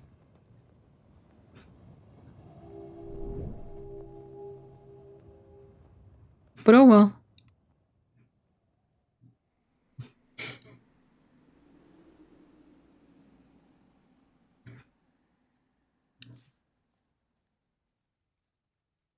Okay, just make a move. I mean, I know where I want to go.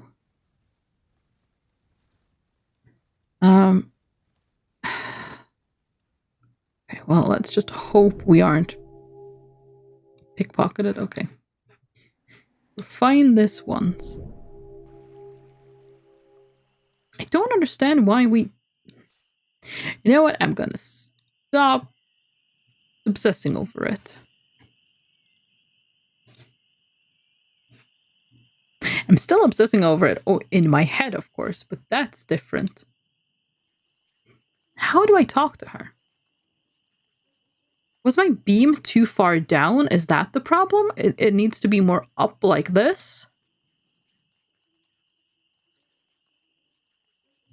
Okay, you know what? When was the first time I... Okay, so leaving the tower. Okay, the top of the tower. I'm going to go back to here. Maybe I just didn't... Oh, I went a bit too far. Okay, try to move it. Look at the blue crystal. Take the crystal. Do that. Okay, so we've activated it. Now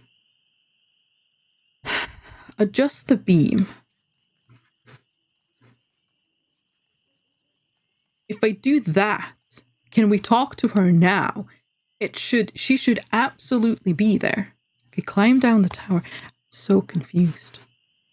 We have, like, the problem, I wouldn't be so obsessed with it if it wasn't for the fact that we've already talked to her. So I don't understand why it's not letting me do that now. My previous save file, we went there. Oh, right. We have to appear on the rock. Look at the air funnel. Try talking to the air funnel. Look up. What message?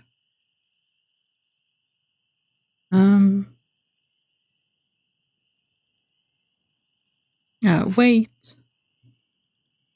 Cast spell.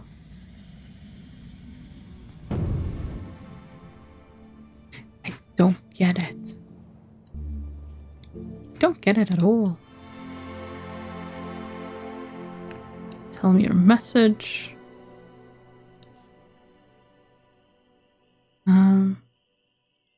Anything else? Okay, move on.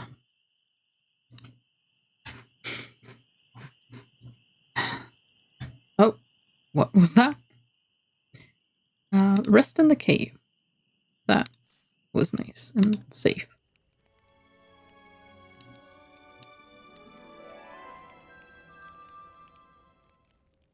Okay, move on. Tree. So I don't get mugged there. Okay, we have already talked to her, yeah, so. Okay.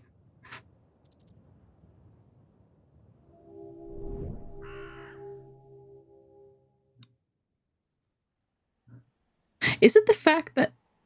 No. Is it the fact that I've talked to her? No, it can't be. Okay, climb the steps. Halfway up.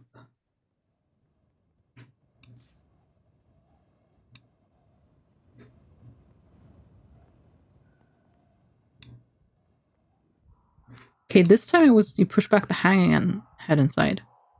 Oh! Was it actually the fact that I just didn't cover the thing well enough in the light? I'm so confused. That must have been it. But it was completely lit up. Oh well. I just died with 9 trophies. I am done. Oof. Oh, that was so close. But, I mean, you did pretty good. That's pretty good. It's not often I even reach that. So that's pretty good. I mean, I would count that as a win, honestly. That is not bad. Welcome, murmurs a voice from the shadow at the far end of the space. Greetings. I reply politely. You hear footsteps padding forward over sand, and then a shambling figure appears, a woman with crazed white hair, wearing rags of animal skin. One time I get a good teen. 5 50-50 penguins at the end. What is this? Oh, these just one creature teams. First time I got over 5 trophies. That's pretty insane. My gosh. 5 50-50 penguins. Good lord, yeah, they were all just buffing each other, weren't they? Wow. I have level 2 penguin and buff each other.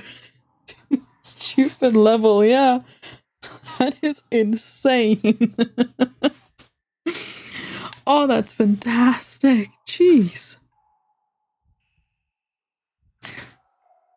You, she said with a quiet laugh. I had no idea I would see you again. Your voice is familiar from somewhere, but you have not met anyone so old since the witch above the waterfall in Shamatanti Hills.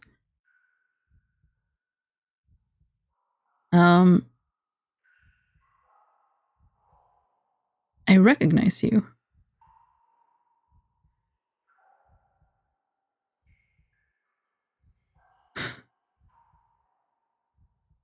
I recognize you, begin thoughtfully. I remember your laugh. I laughed when you beat me at Mindstone, she replies. But it was a very long time ago, of course. I was so young. That she steps forward once more, coming into the thin moonlight at the entrance of the cave. You gasp.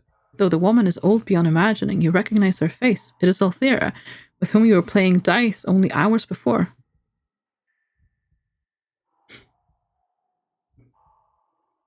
Five times 3, this man got 15 penguin, 15 flightless burps. I mean, that sounds like an army. I'm gonna go watch a movie with a friend at the cinema. Have fun. Oh, yes. Have fun at the cinema. Oh, thank you for stopping by, Mundle. I hope you have a lot of fun. Althera. Poor stranger, she smiles. You must be very lost. Still be here wandering these lands, so beautiful once, but poisoned now. How much time has passed? When we met, I was barely 16, she says. Now, let me see, I suppose I am 113, if you don't count the year I spent as an eagle. She shrugs sadly. But welcome all the same. Perhaps you're thirsty.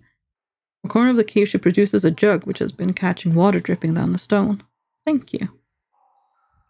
She pours you a cup and you drink gratefully and quickly feel thoroughly refreshed. Can you tell me about the 7 serpents? You ask. Althea looks surprised. 7 serpents? Suddenly her face is alive with activity, and she hobbles back into the depths of her cave, returning a moment later, clicking her fingers. I have seen this in the stars. About 7 serpents turns the fate of a woman, and about that turns the fate of the world. But I thought the 7 serpents were stars, she points. Up there. 7 serpents are real. They are most powerful, she replies. They are all but indestructible.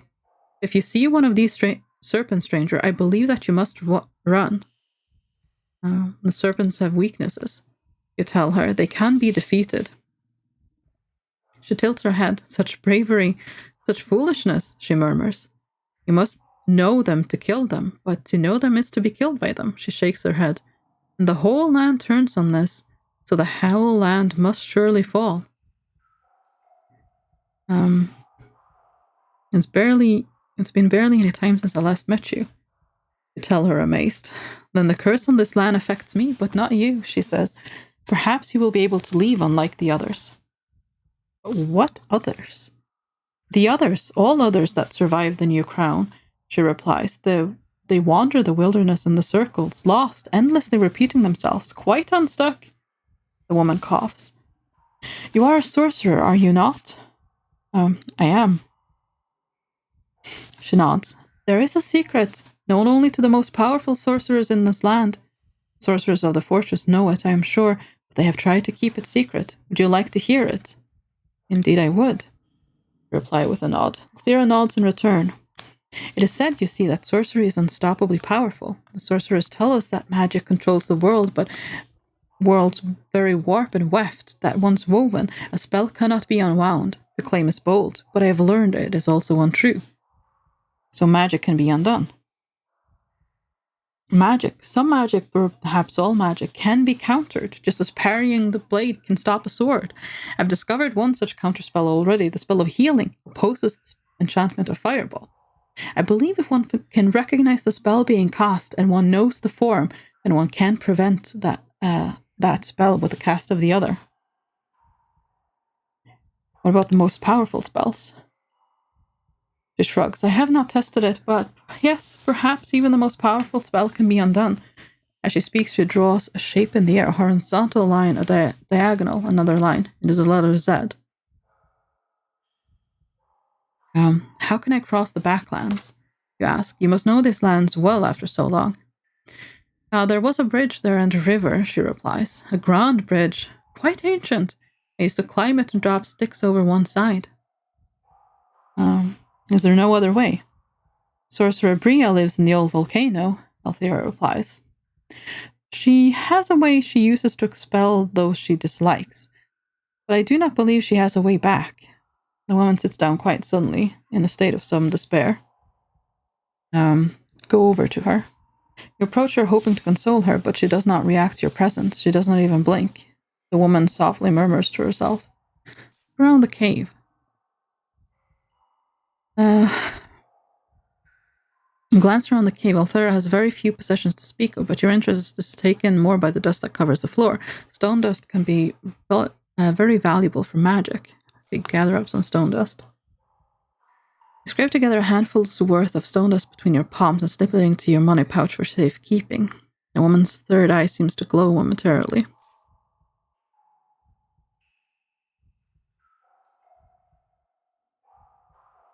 You step away from the old woman and look about for where to go next, and quite suddenly she grabs your leg.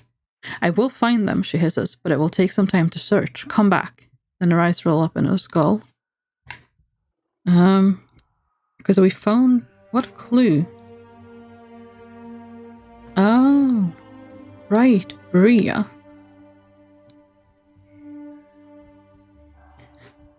Deeper into the cave.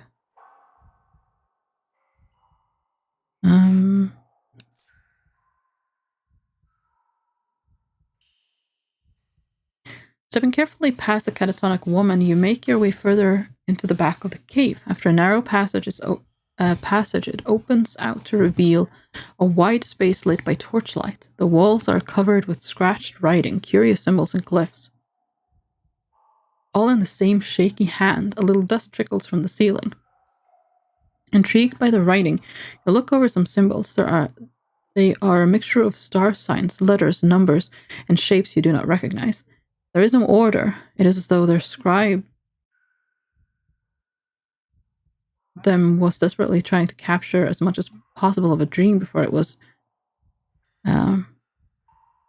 forgotten. The results are quite indecipherable, especially in the near darkness, and in a space left.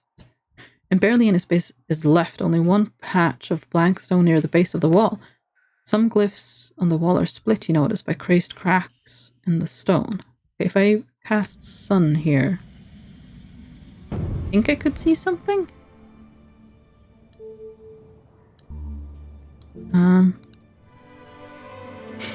Looking to the stars, you craft the magic, and the sun jewel in your pack begins to pulse and throb with a brilliant, blinding light. The glow picks out details in the glyphs and the carvings of the wall, letting you read several much more clearly. The bridge will fall and the river become a chasm, reads one. The blood candle must not be lit. Do not eat from the larder of Throg. Look at the blank stone. You squat down to look at the blank stone, but see nothing. It is natural rock, only remarkable because every other surface has been etched or carved. Above the blank section is drawn a rude outline of a snake, followed by a hand and two vertical lines. Okay, look at the cracks. And turn your attention to the cracks in the walls themselves. It is as though the cliff itself is slowly shearing apart. One crack in particular spiders the ceiling and threatens to bring down the roof. Looking more closely, you see why. It is filled with a seam. Of some soft metal, which is slowly wearing away. Dig out the metal seam. It's worthless. Tin and comes away easily. There's a noise like a rumbling thundering. The stones above your head shift perceptibly. Quickly put your sword away before you bring the rocks down on your head. Okay, leave the cave. Okay, so we did find a couple of clues there. The blood candle and the larder of Throg. The dark chamber of night, do not light your way with a blood candle. Okay. Well, we're gonna have to try to remember that. Whatever that means, to be fair. Okay, we finally got to see her again. I'm so confused about how... ask her about the glyphs. Too much to see, she murmurs. Not enough space. Her voice fades once more. Yeah, we don't really get any more information from her.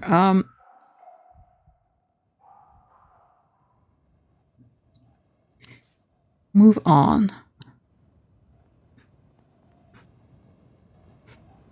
Is it possible to come back through here? Say we travel this way, that, and then we come back. Will it be possible to actually see her again later in the story? Because there is a road here. And we do seem to have more ability to roam around and wander, like, backwards compared to what we were able to do the first time around. Where is there a volcano? I guess maybe we can't really tell what's a volcano because it might just be rock or something until we shine a light on it. Oh, climb up.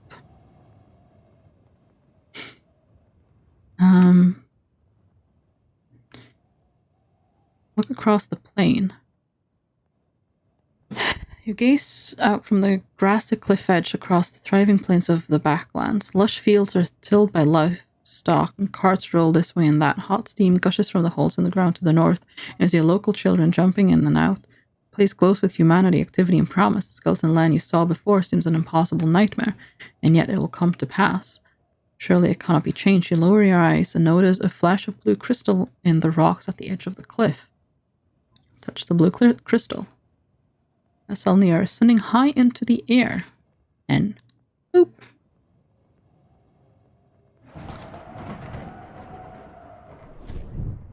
Okay. A moment later, you're tumbling downwards from the sky, the wind rushing past your face. You're certain to shatter into 1,000 pieces, and suddenly you are on the ground once more. You're back on top of the stone tower in the area near the southern cliffs. The beacon is lit. Its polished crystal eye blazing. Okay, adjust the beam. We're gonna move on, and we're gonna assume that somehow we'll be able to come back, because it does say come back later. Right now, like, there's nothing we can do there, so yeah, let's assume for now that we will actually be able to go back there.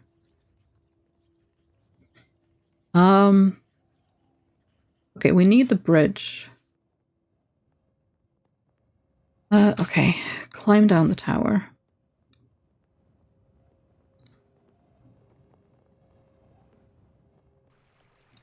Okay.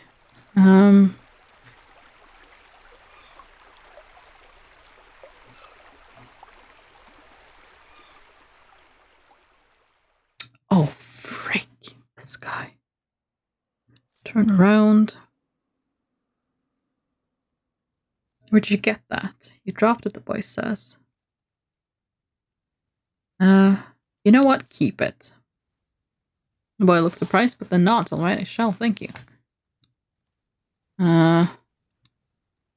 You won't take 2 of my things if I let him keep it, right? Move on. I'll nod in the other direction.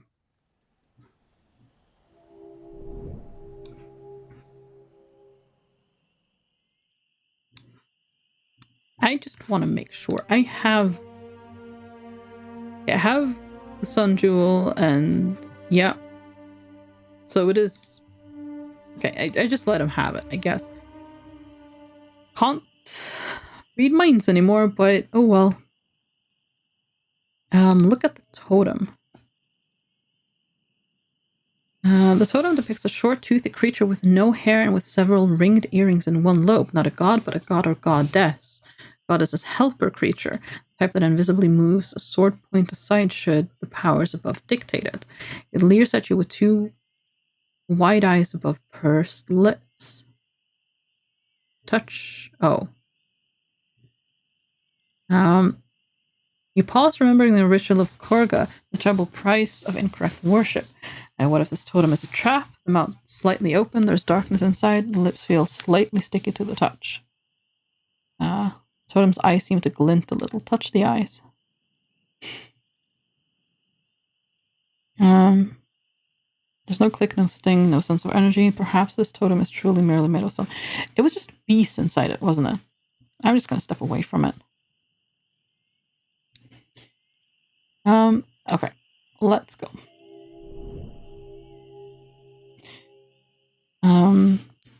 The road meets the riverbank. Darkness closes in. You need to rest, especially after so long walking with an empty belly. Majestic stone arch rises high into the air as it crosses the river here. A bridge. Look at the bridge. Gaze up at the impressive stone bridge. It's like a lump of pure shadow. The craftsmanship is incredible. The whole thing seems to have been carved from a single colossal block of stone. Perhaps from the cliff face behind itself, then lowered perfectly into place across the fissure. What manner of creature would be capable of such a feat? The rushing water throws cold spray on your face.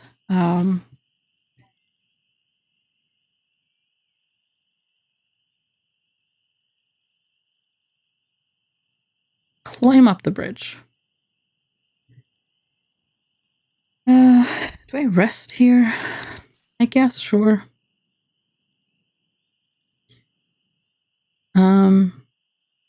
Could drink a Blimberry potion. What is left of the night is kept busy with vivid dreams. You see yourself outside your body, reaching forward to touch a blue crystal in a brass socket. For a moment, a beam of light shines upwards across the clouds, brilliant and alive. Meanwhile, your body burns and crumbles to dust where it stands. All the while, you hear a distant laughter from the east. Oh. Yeah, we met Althea the Mystic again. Well, let's move along. The air moves a little, still icy but fresh. You cross the bridge, wary at each step that the ancient stones will collapse underneath you. They hold firm all the way across, and you reach the far side. The grassy plains stretch away once more. Behind you, the river roars and screams. The mighty bridge leads back across the river from here. You waste no time. You must explore these fields further. Okay, follow the road. Make your slow way across the endless dusty plains. The grass turns to dust as you go. A few clouds scud across the sky. The road is barely visible through the dust. A few scattered bones line the path. Look at the bones. You pick over a few of the bones. Thin femurs, long arms. Elven, most likely, or black elf. The wind has scored them dry. You stride on. You have been wandering the backlands for 3 days already, and you still have not crossed the ridge. Okay, east. I think we could do something with the tower. Continue following along the road. As the morning moves on, the wind begins to rise. The plains are wide and empty. To the south, the fissure yawns. Wider here and furiously deep. To the north, the land climbs a low rocky rise. Off the road. You leave the road and cut across the bone grey plains. As the sun climbs towards its zenith, the winds pick up. You're climbing up a low rocky rise, not a natural outcrop as you first assumed, but rather a pile of large carved blocks over which the dust of many ages has blown. Okay, search the rubble. Peer in between the larger stone blocks and shift a few smaller ones out of the way. You see nothing, and then glimpse a blue shines through. And then a glimpse of blue shines through. Okay. A gem. A small lizard scurries out from between the two fallen blocks. Reach for the blue gleam. Try to squeeze your hand into the crack in the stone to reach the blue gleam of the crystal, but it's Still only just visible under a heap of large stones. You cannot get close enough to reach. Oh, cast a spell. If I can make myself big here, I can possibly move the... Oh, no. Oh, wait, D. No, I clicked B. There we go. Okay, big. Cast.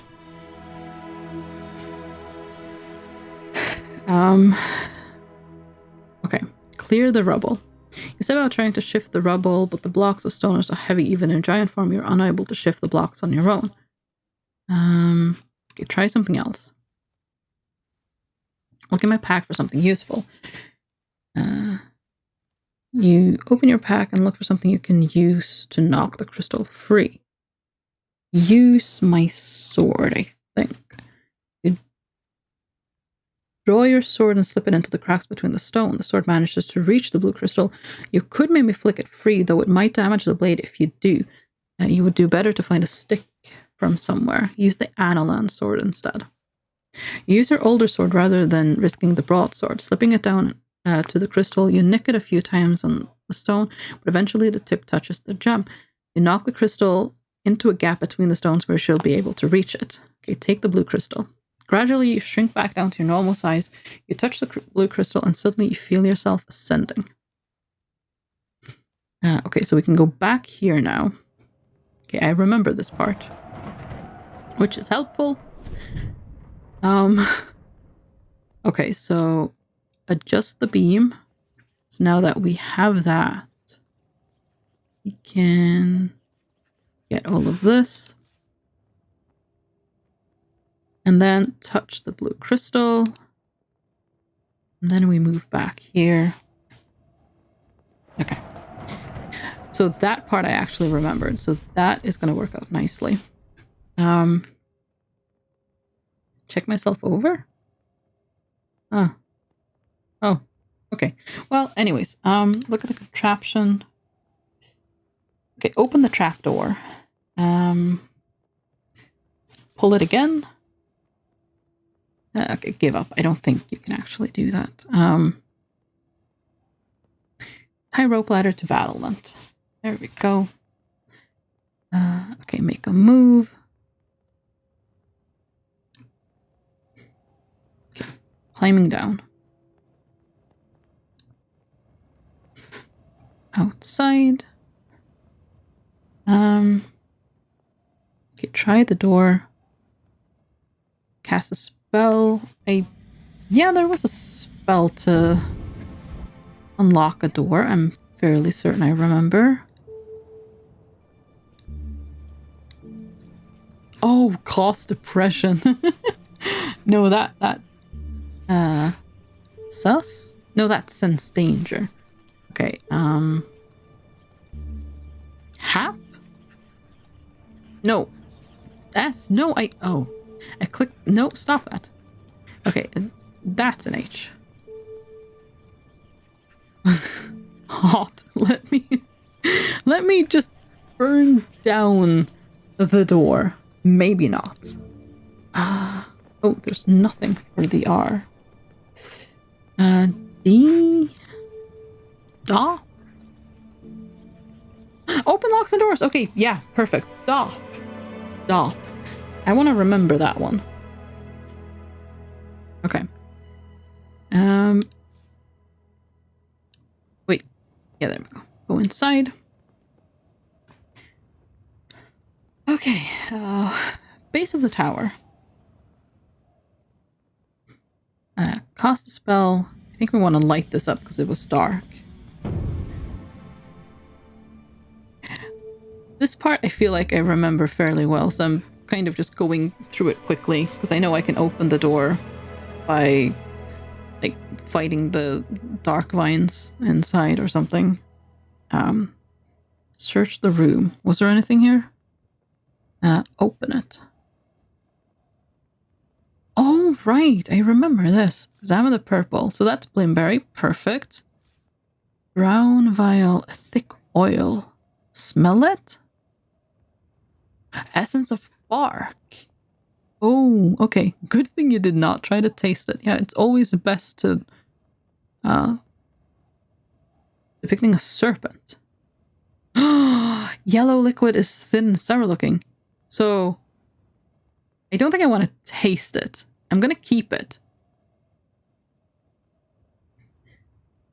Alright, it's a poison. I mean, that, yeah, makes sense, to be fair. Or it's poison for one of the snakes. I'm guessing that's probably,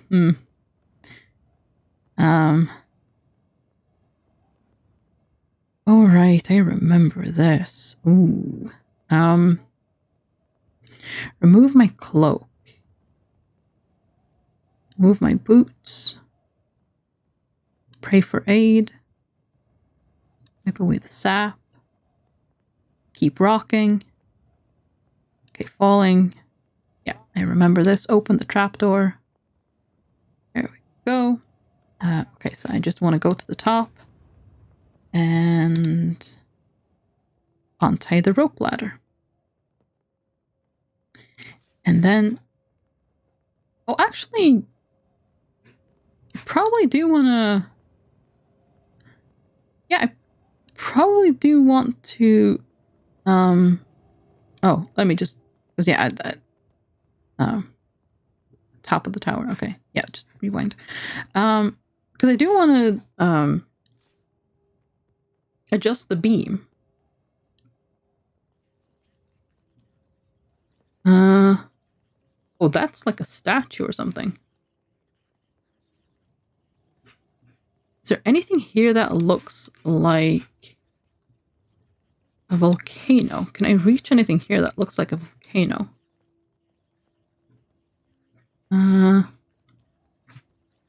Not really, no. Although if I keep this one trained over there... Are those faces in the stone?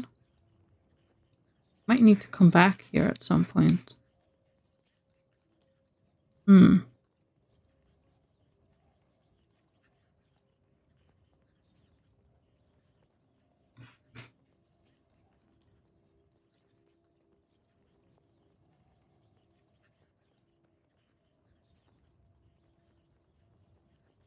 There's a bridge there, I think.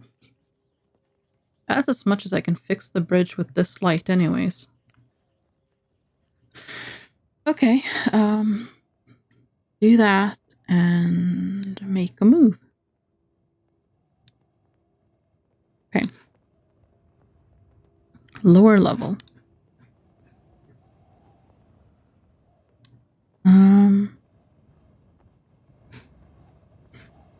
Okay, north.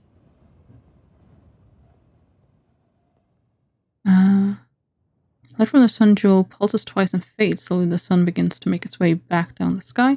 Middle of a tinted field, you come across a lone hut. Peering through the grimy windows of the hut, you see a stooped young boy sitting by a fire. He's squatting on the ground intent on something, perhaps drawing symbols in the dust. Enter the hut.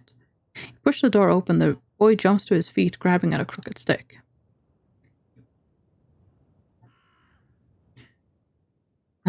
Who are you? The boy demands. Stick in his hand, solid oak and raised, ready to swing for your head. What do you want with me? Put that stick down before I beat you with it. Oh my gosh. I remember that. I mean you no harm, you reply, trying your best to sound reassuring. But who are you? The boy demands. I am a traveler. These plains are wild and empty, the boy replies. You must be tired. He risks a smile. Please, he says, gesturing you inside. Come and share the fireside. It's all I have, but you're welcome to it. He props a stick by the hearth and gestures in welcome. Thank you. You nod to the boy and take a seat beside him. The peaceful atmosphere and gentle warmth is most restorative. Do I ask him about the serpents? Where are you from? Kariyama, he replies. In the foot of the mountains near the Long Bridge? Do you know of the 7 serpents? The boy looks blankly back. Is that a story for children? If so, I've never heard it. There aren't any serpents around here anyway. No serpents at all. Nope, the boy replies, laughing. Because of the monkeys, obviously. He looks genuinely surprised at your ignorance. You really are new here, aren't you? The boy lifts his crook one more, but he only uses it to poke at the fire. What can you tell me of the towers? The beacons? The boy asks. And they were built by the sorcerers, of course. I'm not sure what they're for, but they're meant to keep us safe. Safe from what? He shrugs. I don't know. My mother says rock falls, but I don't understand that. Where would all those rocks fall from? The boy pokes the fire a little, but the Archmage can see the future, so I'm sure he did what was for the best. I can also see the future, you tell the boy. You nod. Would you like to see yours? The boy nods nervously. Oh, but... Oh, can I actually... Oh no, this does not... that's not the turn I expected that to take.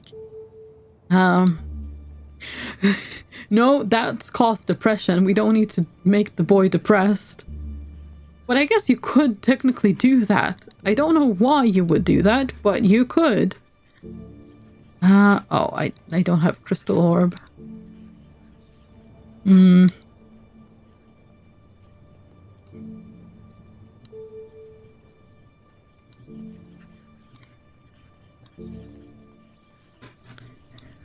I don't think there are any spells that are gonna... Okay, make something up.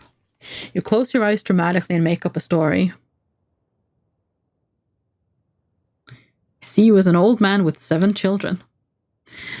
The boy laughs. 7? But it clearly does not believe you. Thank you for trying to make me feel better, he says. But I've lost my goats and I'm for it. Seems he does not feel like talking any further, but turns to stare away into the fire. You bid him farewell and leave the hut.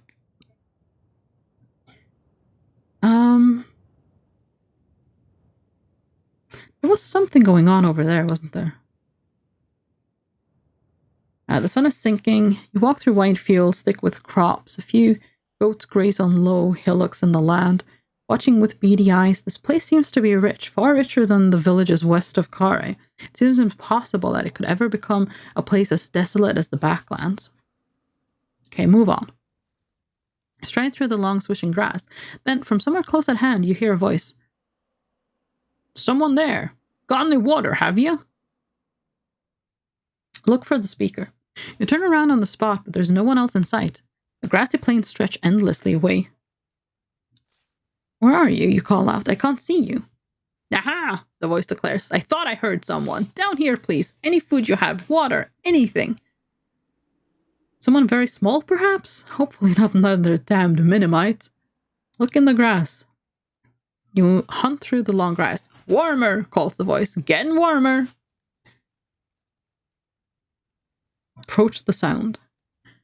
You approach the sound, so you can still see nothing through the long grass, and suddenly the voice yelps, Watch out! Careful! You look down sharply to see a face staring back at you. A head is sitting in the mud, just by your boot. Greetings, it declares, cheerfully enough. Do you have any water? I'm dying of thirst. What are you doing down there? The head wiggles his eyebrows, perhaps, as the equivalent of a shrug. Stole one too many goats, it replies. The Shire is a great place, but they don't take well to goat stealing. It gets their goat, as they say. Gets their back right up. You're a criminal? You ask, surprised. I was, but I'm reformed now. Not that it does much good, of course. Reformed. Oh, Ken, thank you so much for the raid. Welcome, raiders. Hello, hello, everyone. Welcome. Hi, how are you doing? How was your stream? Hello.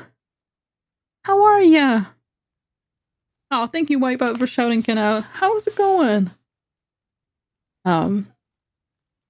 It's fun. That's very, very good. That's very good. Give some poison. We could just poison the head.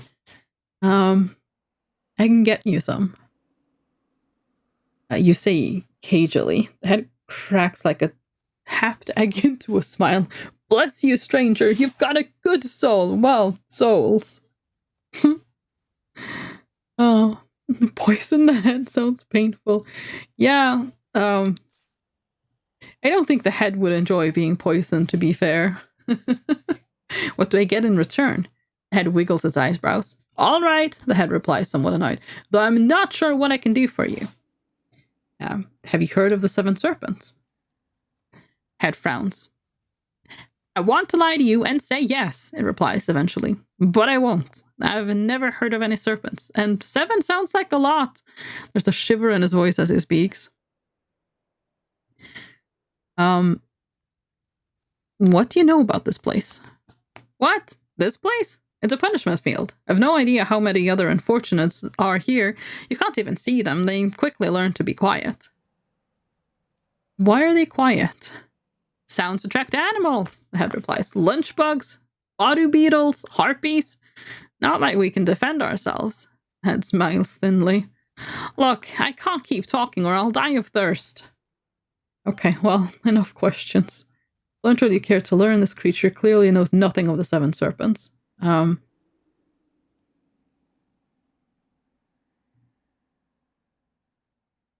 get you that water. Not like I'm going anywhere, the head replies. Okay, let's go over here. You continue across the grassland. Clouds rumble as they roll across the dimming sky. It'll be night soon. Nearby, you hear the sound of hammers on stone. Follow the sound. You approach the sound to find a group of workmen erecting a scaffold. They ignore your approach. As you approach the scaffold, you're stopped by a large Svin wearing a metal helmet. Stay back, the creature says. Big rocks, high up. Are you in charge here? You ask incredulously. The Svin nods. Svin engineering, best in Ishtara, he replies proudly. He turns to glance over his shoulder and shout incomprehensible insults at a group of worker Svins who are clambering about in the upper reaches of the frame.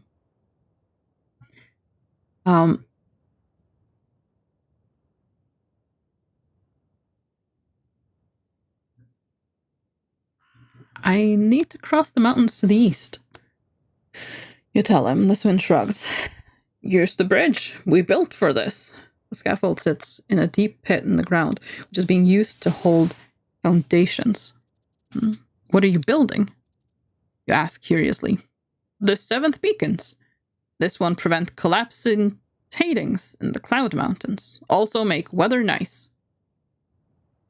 There's a crash from the site and the Svin turns around and roars, stomping back towards the construction. Follow him. You follow him curiously and see that one of the bamboo supports has bent and buckled under the weight of the 2 Svins, who are now clinging on like spider monkeys above the pit below. The Svin to whom you were talking is scratching his belly and trying to work out what to do. Look around the site.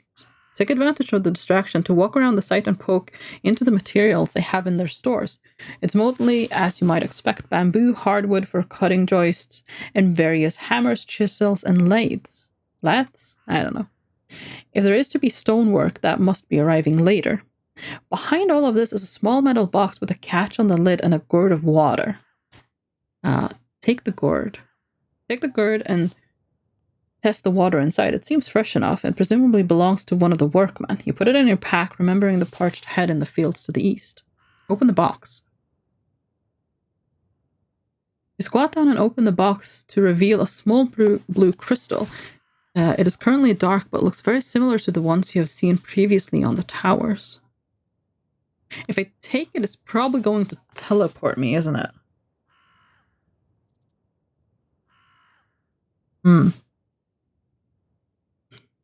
Okay, so... I mean, I need to go back to the head anyways.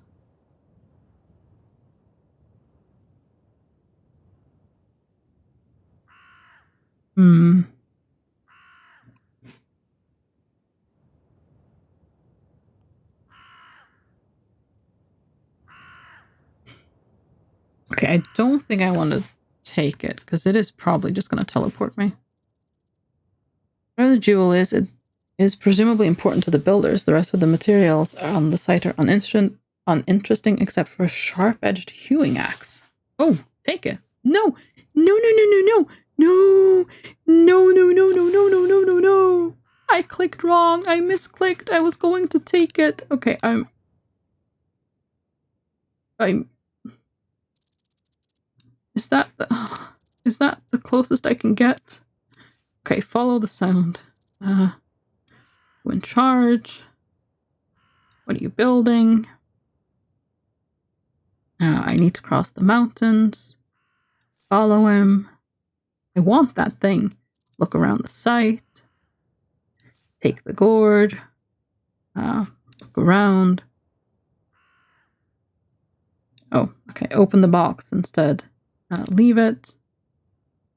Okay, take the hewing axe. Move on. There we go. Okay, perfect. Don't know what that will do for me, but we'll find out. I guess. Okay, I'll look for the head. Are you there? You call out. Down here, replies the head. You find it in the grass. Did you bring water? Please say you did. Give water to the head. You open your pack and take out the water gourd. The head follows your every movement with insatiable curiosity. Then it throws back its upper jaw in excitement. You squat down and pour the water into its mouth. It coughs and sputters, drinking to clear its mouth but not wanting to stop. Wonderful, it declares. You have no idea how wonderful. That'll keep me going, another day at least. Okay, dig up the head. Get you out of here, you declare. The head jiggles. That would be a great idea, it agrees. I'd be more grateful than you can imagine. Cast a spell. I imagine I want to be big for this. Okay. Big. Stamp on... You can just stomp on the head? Oh, jeez. Dig up the head. With fingers the size of shovels, you tug away at the clods and earth around the head to discover it is in fact a man, buried up to his neck in the ground. As the spell fades, he clambers to his feet and dusts himself down. Blessed Throff, he breathes. I can hardly believe it. Turning to you, he lowers his eyes in solemn acknowledgement. I am quite clear I owe you my life. I will repay the debt any way I can, though I have little to offer. Gradually, you shrink back down to your normal size. He thinks for a moment. Perhaps marriage would be of use to you. No. He nods. Very well, he pats down his pockets. I have nothing to offer you. I require information, you tell him. He shrugs. I've been buried in the ground for some time, but I tell you what, I'll go back to Kariyama and find out what I can. If we meet again, I'll give you the meat of it. Acceptable? I should rebury you. Oh no, acceptable. He nods. And so, we are quits. Be well. Then, with a flamboyant wave, he takes off across the field at a run. After a few paces, he seems to trip on something, but he quickly gets up, apologizes to something you cannot see, and is gone into the mists of the backland. Okay, yeah, so more heads. Okay, so Kariyama is there. And there's the bridge here. The bridge seems to be solid enough, is it? There is that whole patch of the bridge that isn't solid, though. So would we be able to get down is the question. I'm not quite sure. Okay, let's head for Kariyama.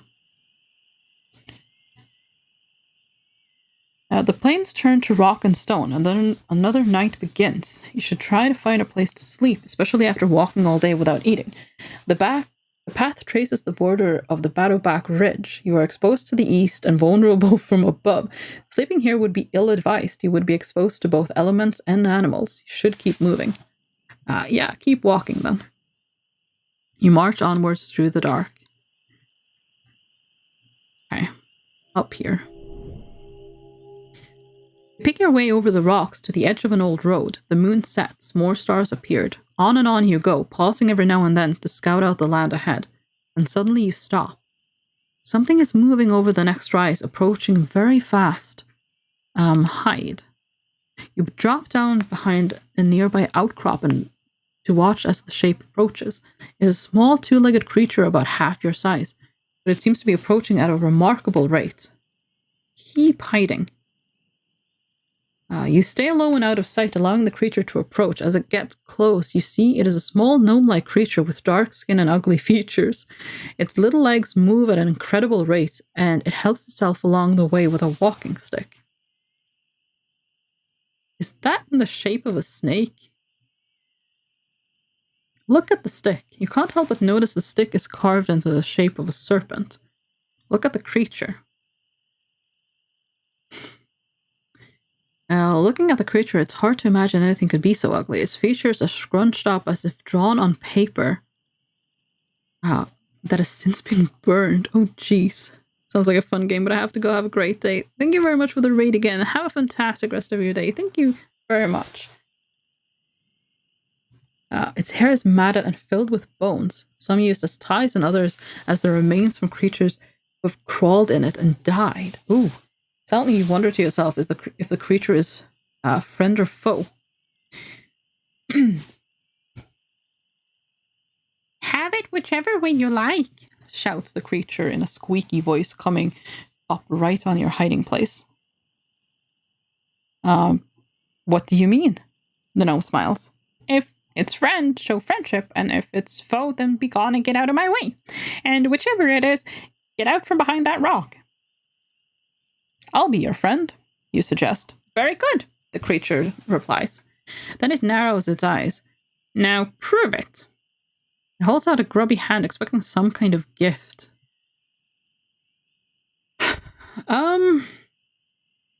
Give it a coin? You take out a gold piece and hand it to the creature, who throws it immediately to one side. Rubbishly metal, it scoffs. If I want metal, don't you think I can find my own? You pick the coin back up once more. Give it an item. I could offer a giant's tooth. I've got... Is it 3 of those? I've got 3, so... Wouldn't hurt me too much to give away one of those. I think I want to keep the potions. I definitely want to keep the chain. I definitely want to keep the sun jewel. But yeah, let's offer a tooth. You pull one of the giant's teeth from your pack and pass it to the creature. A wide smile spreads over the gnome's face. Perfect, it exclaims. What a wonderful gift! As the creature speaks, its voice begins to shift and change from the gruff croaking of the gnome to the softer tones of a middle-aged woman. For such a friend, the creature says, I will not tease you. And before your eyes, the gnome transforms into a tall woman dressed in long purple robes. Who are you? I am Dintainta.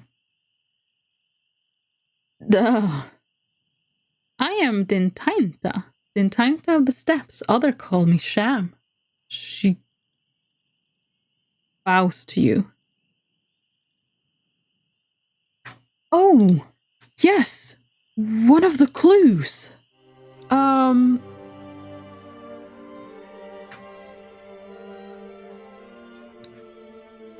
Oh, yeah, so something sleepless sheep or something. Sham. I was told to find you. You exclaim, remembering the riddle told to you by Lord Shinva in his second dying breath in the crypt of Kare. I was told you could help me. I am to ask you about the sleepless ram. She nods. Then we are well met. Who are you? I intend to kill the 7 serpents. You tell her and she laughs. Many have had that intention, she replies. Very few know their weaknesses. But you know them.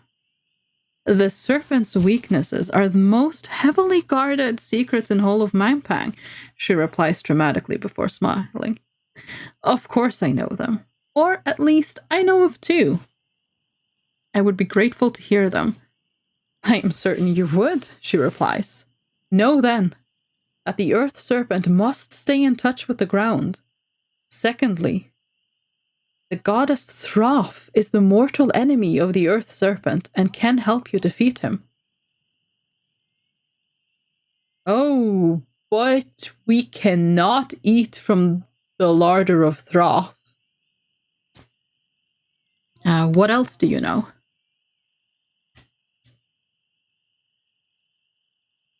Oh, I know that your lack of gratitude is unbecoming, she answered, and I should transform you into a toad. Where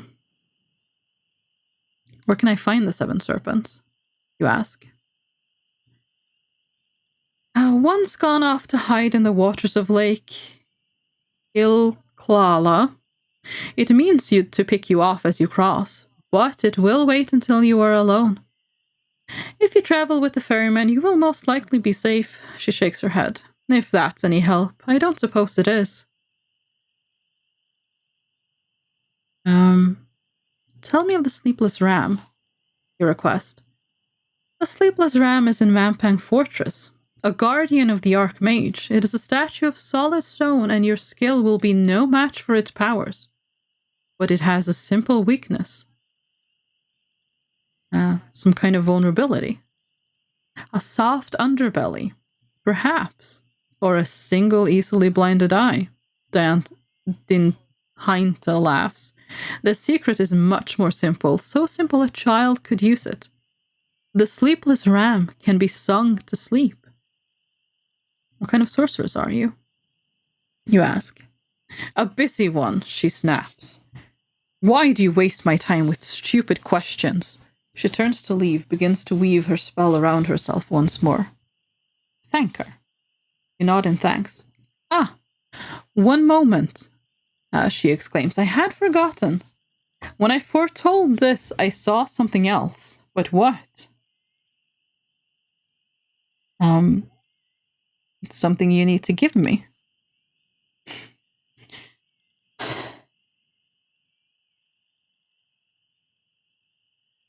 She thinks for a moment, then starts murmuring and counting off on her fingers.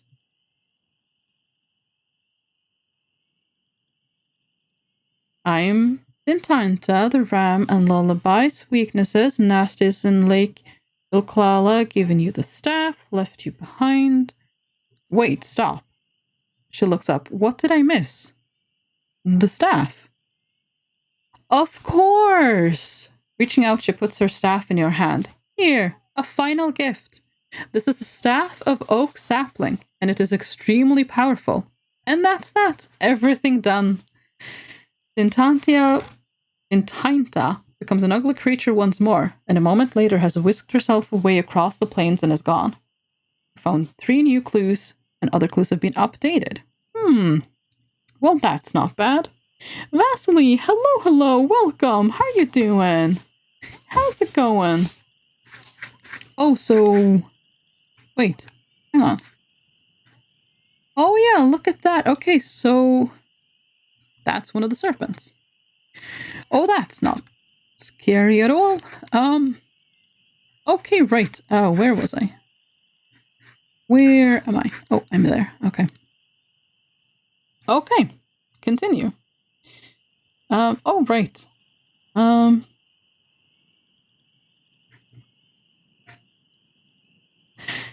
Let's try to go over here. I don't know what's over here, although I could have slept in this village if I had gone to the village. That was probably a bit... Oh well. You step off the road and walk across the empty plain. The dead of night is still and cold. The face of the cliff is somewhat unnatural, with odd shapes, protrusions, and curves. Yeah, it used to be a statue, but we don't have the statue. Look at the cliff. You examine the cliff face, feeling its strangely undulating surface. It is as though something had once been carved here, perhaps a head on this side, feet over there. Strangely, though, it is as though the figure was lying down. Rest here. Settle with your back to the cliff and try to get comfortable. There's something unnatural about this place that makes sleeping here alarming, but you try to ignore the sensation. You've not eaten yet today. You have no provisions, only 3 vials of blimberry juice. Drink a blimberry juice. You sleep for perhaps an hour, then toss and turn. Your face feels hot and you're sweating, and from nearby you can hear a steady hissing sound. Draw my sword. And moving stealthily, you slide your broadsword from its scabbard before looking up to see your assailant. What meets your eye is most strange. A coil of fire seems to be hovering above you. Oh, sugar and spice, it's the fire serpent. As you watch, two sharp talons descend, making a grab for your backpack. Oh, the sand. He was... You flip open your pack as the creature lifts it into the air. Throw stone dust at the creature. Grab a handful of the stone dust from the pack before it's out of reach. It strikes the fiery beast, but nothing happens. Oh, sugar. Right, it's stone dust, not sand, I guess. Because that doesn't seem like the same thing at all. Okay, cast a spell. But if this is the fire serpent, then I shouldn't be fighting it. I don't have sand.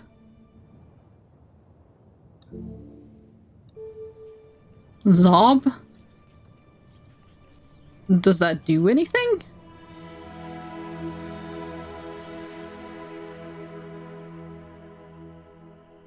Try to bind the enchantment, but you're missing an item that it needs. So it is... Huh.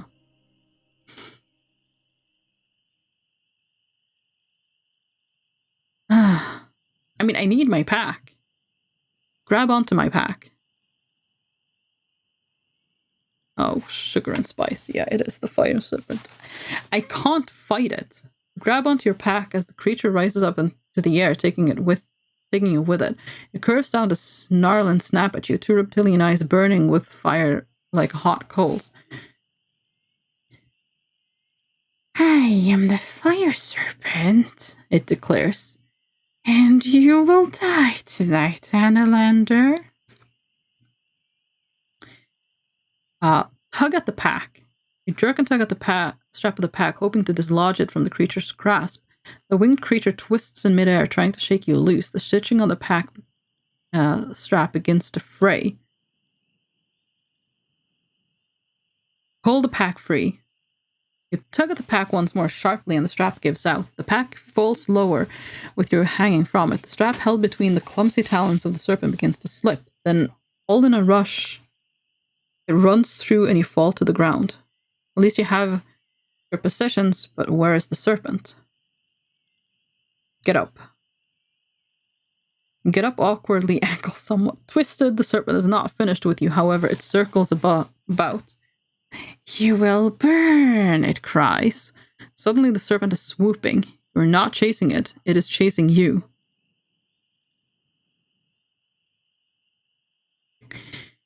But I have to run because I don't have what it takes to fight this thing. You run on until sand stings your eyes. You've reached the edge of a sandstorm. Ooh. Run into the sandstorm. Remember the fire serpent's weakness. You race headlong into the dark flying sand. The fire serpent screams and follows, but as it is engulfed, its fiery wings begins to hiss and spit and go dark. A moment later, you've lost sight of the creature amidst the whirling noise that fills the air. So collect some sand, obviously. You quickly grab a few fistfuls of sand and shove them into your pack. You'll be pulling more from your mouth for days yet, of course. Something wriggles and writhes at your feet. A large, oversized earthworm, perhaps dragged to the surface by the storm. The sand is whipping at your face and eyes. Get out of the sandstorm. You stoop to grab your pack before running out of the sandstorm's path and gasp for fresh air. Once you're clear, what becomes of the serpent you cannot tell. Once clear, you try to settle once more. Oh boy, I have a bad feeling about that. You reached the northern plains and met the Intainta of the slopes. You get to your feet once more. You continue to walk. I am guessing that the fire serpent will try again.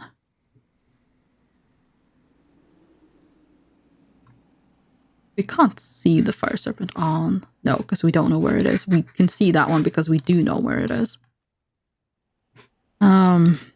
It's waiting there for us. But we don't know what serpent that is, do we?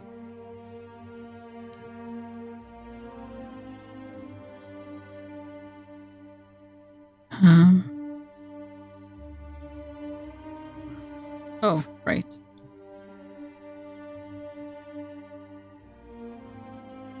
Yeah, Lake Ilklala. There's a serpent, but we don't know which one of them.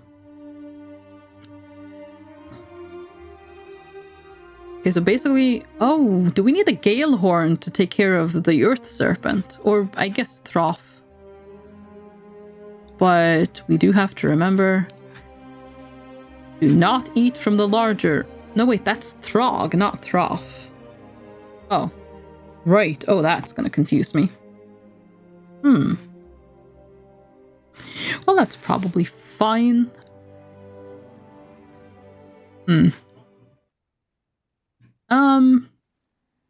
Right. Okay, let's see. So... I guess we need to sleep at some point when we are still in the past again. This time we will be able to actually fight the snake. So that's a good thing. Hello, Jay. Welcome. How are you doing? Hello, hello.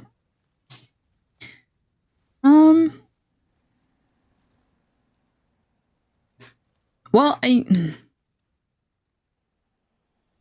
yeah, just southeast. Okay, so let's go to Karyama this time. I'm good, you. That is very good to hear. Oh, not too bad at all. A path winds through low foothills towards an open area in the mountains. As you approach the foothills, you see a wooden palisade, I don't know, spiked trunks planted to form a fence with a single gate. From beyond comes the sound of chatting and banter. This must be the village the shepherd boy mentioned. Look at the village. It seems to be a bustling, busy place. Presumably, this village owns the field and farmland through which you have been walking. You could go in or skirt around it. Let's go in. You pause on the other side of the gate, one hand on your sword hilt should anyone be foolish enough to spring a trap, but nothing untoward occurs. Look around. The village is a small collection of wooden huts built into a basin with the mountains at its back. In the center is a fire pit surrounded by tables and benches. Several groups are sitting and eating. Okay, so we can only just go in for now. I'm wondering if I can perhaps buy some rations here. Or do I... Hang on, do I have the fish? Yeah, I have fish, but I need to cook them for them to actually be rations. Oh, if I go to the fire... Next, I'll try the kitchens. The fire pit in the center of the village. You walk past low huts. A few figures glance at you, but they show little interest. The fire is kept low and smoldering, ready to be reignited in the evening. A few people surround it, watching and talking. Introduce myself. Greetings, you declare to the people nearby. They look up at you with some curiosity. I am a visitor here. So we see, a woman replies, and a few other laughs. Then they seem to lose interest in you and return to staring at the fire and talking to each other in low voices. Someone passes around a charred joint of meat, offering you a bite. Yeah, eat. Take a bite. The meat is black and sooty, but rich with flavor and spice. Pass it on. Having taken your share, you pass the joint to the next person. The joint of meat, I would like to add, because that sounds very different when I just put it that way. Oh, Snowlet! Thank you so much for the 7 months! My gosh! Thank you very much. Hello, I have your sub. Hello there. How are you doing? Welcome. Oh. Okay, cook my raw food. So we actually have rations now. But we have eaten. So I don't think I want to eat it. You unwrap the portions of raw fish you have been carrying and roast them in the fire. So save it. Save your provisions, they should keep well. Did you order an Italian bread with ham, salad, and grilled cheese? Oh gosh, that sounds really good, honestly. Oh, that sounds like a very good sub. Oh. Oh, garlic cheese. We were talking about garlic cheese earlier as well. Interesting. Oh.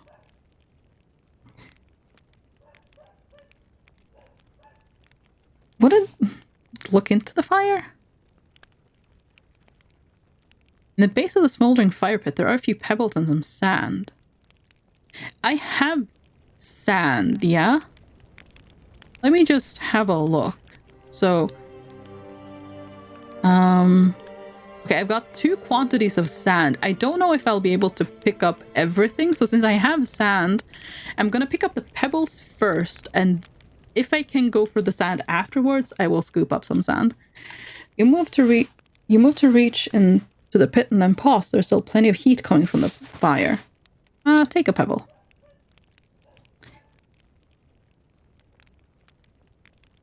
You reach in and close your fist around a pebble, but it's burning hot. You snatch your hand back, a heavy red burn on your palm. It is not only painful, but since this is your sword arm... Oh, sugar and spice. That was terrible. Stranger, one of the villagers declares. We were having a discussion. Who would be most likely to best the other in a fight? A goblin or a wolf? I've never seen such a fight. You have, they declare with pleasure.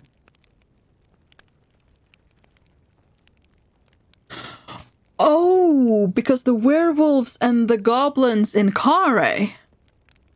Oh, right.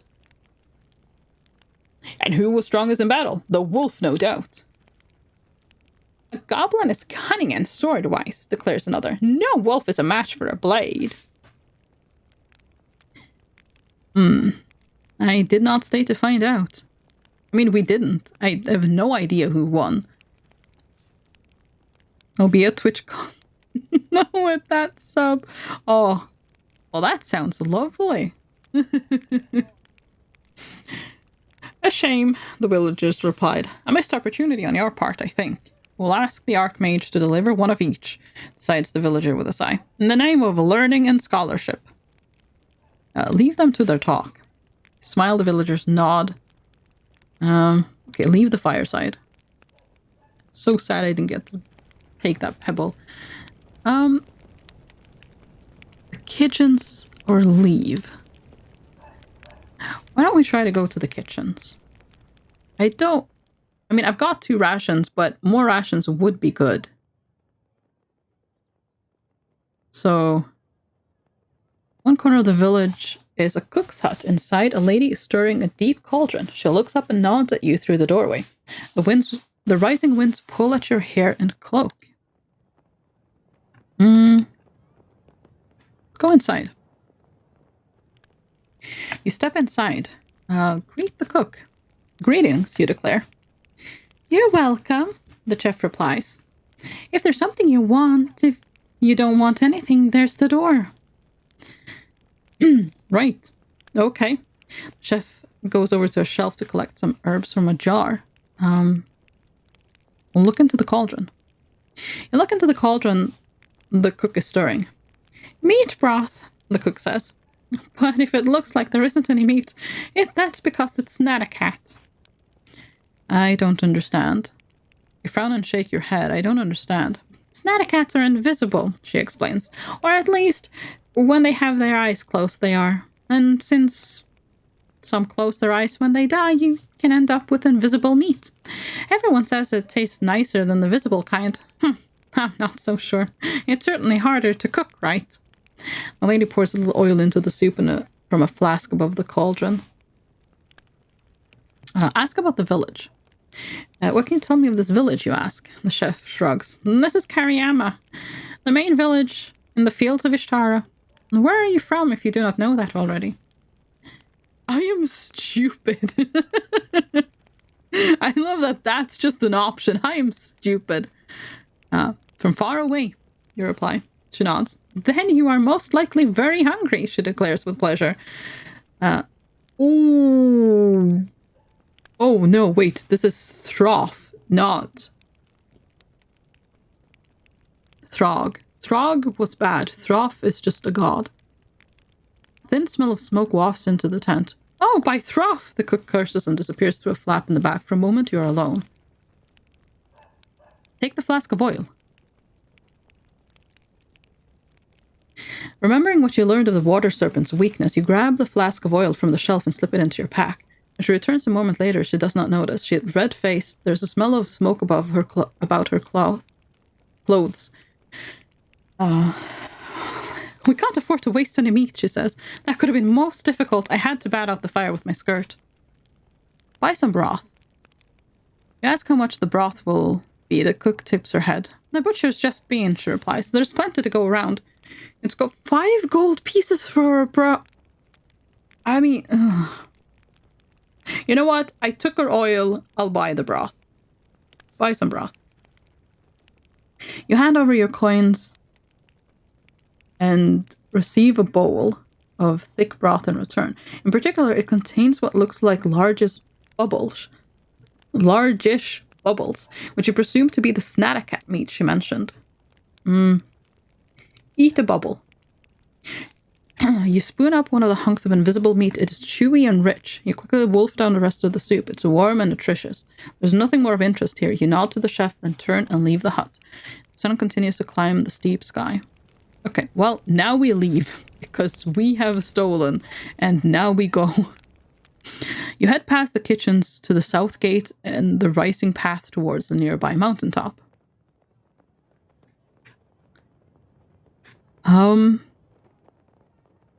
Oh, last time we actually went through there. But I guess we don't get to go that way this time. I don't know what's going to happen this way then. That's going to be interesting. Oh, yeah, for anyone who came in late, I lost my previous save file of this, so... yeah, we've had to do it all over again, which is why But that was kind of... We're almost at the point... From here, we would have gone through there and come out on the other side here. And we'd kind of stopped right here. So we're pretty much at the point where we ended last time. But we're now going a different way because we have to. Hello, Pud. Welcome, Sir Pud. How are you doing? Hello, hello. Oh, the path winds this way and that from the village until it reaches the foot of a stone staircase that climbs to the summit. Up the steps. A set of well-carved steps leads up the mountainside. The mid-afternoon heat floods the valley. At the peak of the mountain is a sudden plateau looking down across a fetid, swampy valley to the east, but you may not need to tramp through them, as a magnificent stone bridge spans outwards from this peak. Wait and watch. I'm less tired than usual, no longer annoyed, and still glad it's the holidays. How are you? Oh, that's lovely to hear. Yeah, I am good. I'm having fun with the sorcery, even though we've had to do it again. We've found some different stuff this time, though, so it's actually been good. I think we've somehow found more stuff this time, actually, than last time. I don't think we found as many clues and stuff, so it may have been good luck. To be fair, because I now had knowledge of this part of the game, it did mean that I could go directly to places. Although I did have troubles talking to a lady that we talked to last time, but we managed to do it eventually. So, it's all good. Alerted by some sixth sense, you hesitate behind a rocky outcrop. Just a figure shambles into view, emerging from a small hut beside the bridge. Look at the hut. The hut is so small you had not previously noticed it. The sides are stretched, leather sheets, though you cannot help but notice what looks like a human arm sticking out from one wall. Oh no! The figure shambles onto the first stone of the bridge, sighing at the effort. Look at the figure. You stare at the haunched figure. He is aged, leaning heavily on a wizened stick, with one eye much larger than the other and a hunch on his back.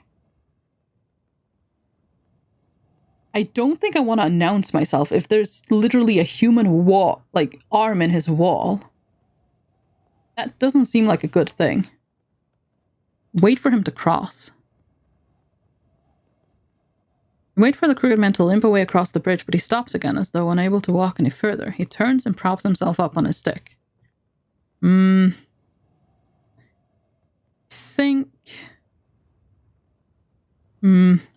I think I'm just gonna creep away. Creep slowly away, careful not to attract the strange figure's attention. But...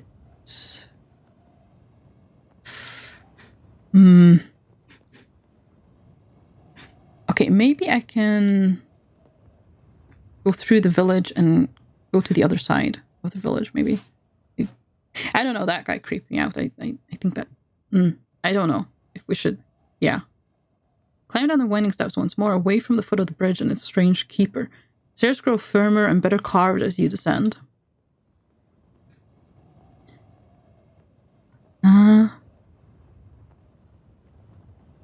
Down the scree. Okay, let's try to go towards the village and see if... Oh!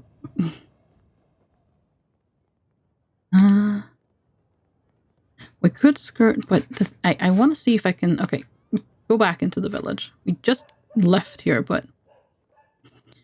Okay, the village... Sun begins to dip, so... Okay, wait for night, I think. So we'll just sleep in the village. And then we'll continue on in the morning. Yeah, the sleeping hut. This is a news. Will Smith has been slapped out of the Oscars for the next 10 years. Yeah, I heard. Oh, that's yeah, that's a thing. I mean, he did, obviously things should never be solved with violence, but I feel like that, we don't know. I don't know. I feel like maybe that's a bit of an overreaction, because if his wife actually is, if she's not bald by choice, like there's a disease or something like that, she could have, I don't know. Started with a slap and I'm getting slapped harder. Oh no. Kind of did. Oh. I don't know. I think it's just a strange situation, honestly. Oh gosh. Oh yeah. Oh. One could say Chris Rock got the final slap. Oh no. Oh jeez. Oh, lie down. Choose a mattress and settle down. Lie still for a while with your eyes closed, listening to the murmured conversation of other people in the hut. Amid sundries about village life, one in particular stands out, a young girl murmuring to her friend. At least one of the tunnels is still open. Keep listening. I remember this. Don't be a fool, Mia, the other replies. Why would there be tunnels? So the goblins can come in? I'm telling you, I saw one. I went in. Another voice nearby hisses at them to be quiet. Keep listening. I'll show you tomorrow, the girl hisses. You'll see. Friend appears to shrug, and then the conversation ends. But you're tired and have had enough of eavesdropping. You let yourself rest. Thankfully, you're not hungry. Do not eat more. We need to keep our provisions. Try to so long to remove this message. I could do something almost straight after sending my last message. Oh, no worries at all, Pud. Thank you very much for fixing that. Thank you. Don't worry about it at all. You lie back and try to forget your troubles. You're protected here, and your rest is untroubled by dreams. Lovely. Gained some provisions and lost some gold. Found no new clues. Okay, follow them. Because this is actually what I did last time. So this has worked out. Although I think I made mistakes in this. The two girls make their way up an overgrown path that leads out of the village to a rocky outcrop behind which you make out a gloomy tunnel mouth. You follow at a discreet distance. In there? One of the girls says, why did it go in there? It just bolted. After a rabbit, maybe? The girl called Mia replies, what should I do? Keep listening. But you can't go in, the first girl says firmly. There are things in there. But Kitty, Mia complains. What if she's hurt? Keep listening. And whatever hurt her is in there with her, the first girl replies sensibly. Right, I suppose. Girls turn to leave the tunnel mouth, the one called Mia quite clearly dejected. Wait for them to leave and go inside. Then wait for them to leave, then slip out of the bushes and approach the tunnel mouth. Whatever lies inside, it can hardly be more terrifying than a manticore. You know what? Fair point. It probably wouldn't be. Into the tunnel. You approach the tunnel mouth and lift away the covering of vines. Passage descends dark into the bowels of the mountains beyond.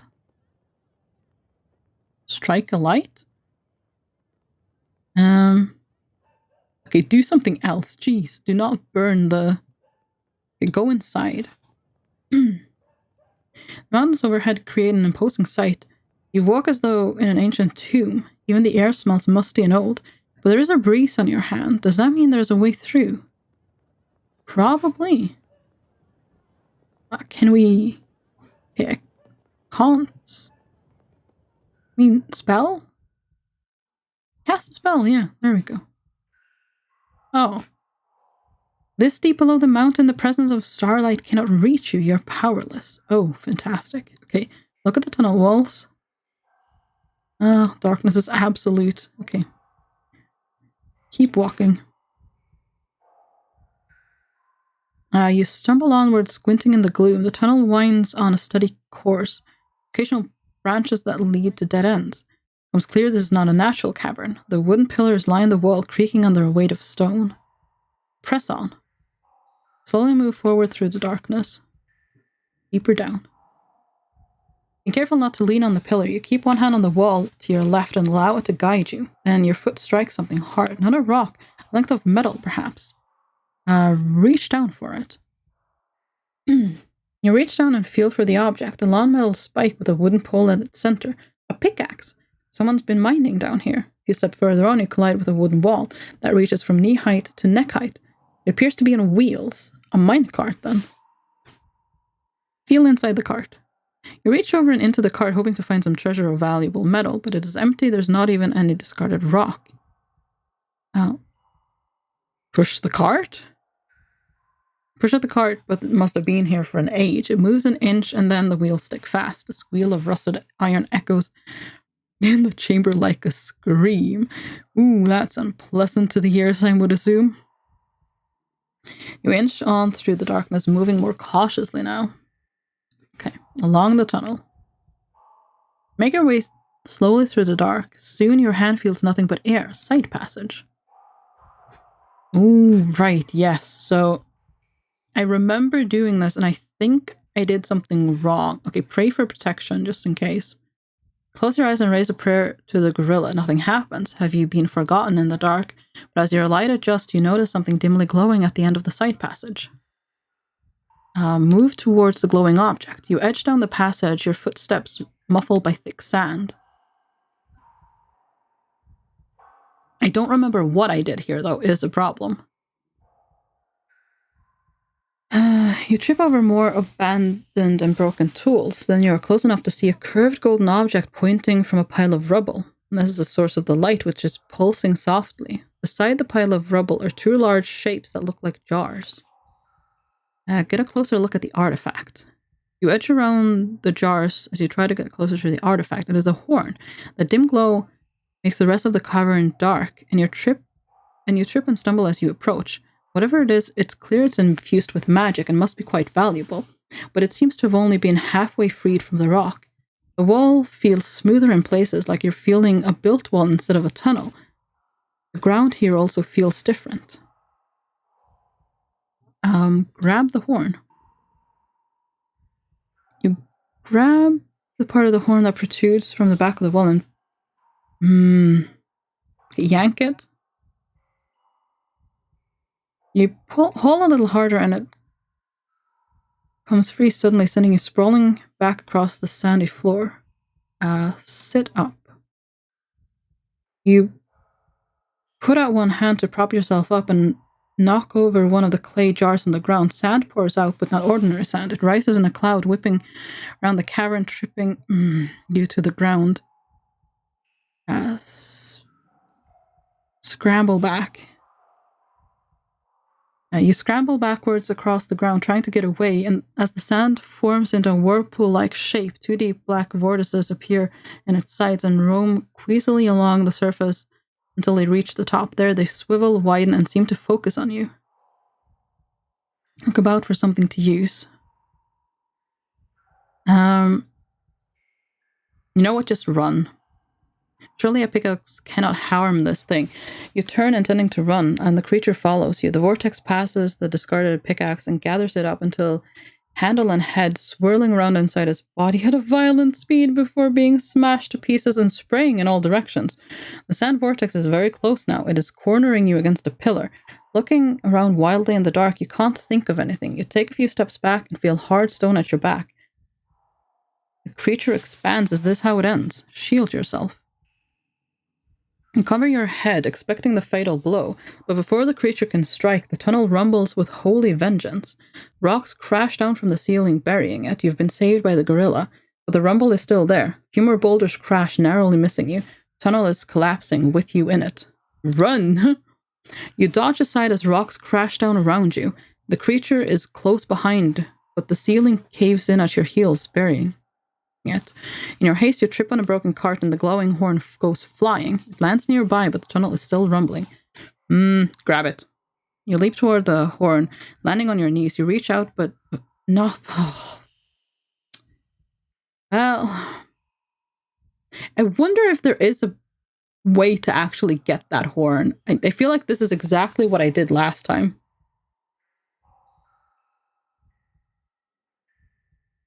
Oh well.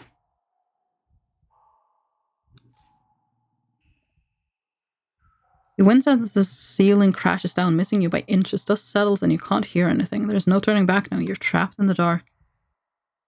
I'm so tempted to go back and look at what my options were, but I'm not going to do that. You're in pitch darkness. Whether it is night or day is impossible to tell. The air is freezing cold. Feel for walls. You feel about until you feel a tunnel wall. Feel across?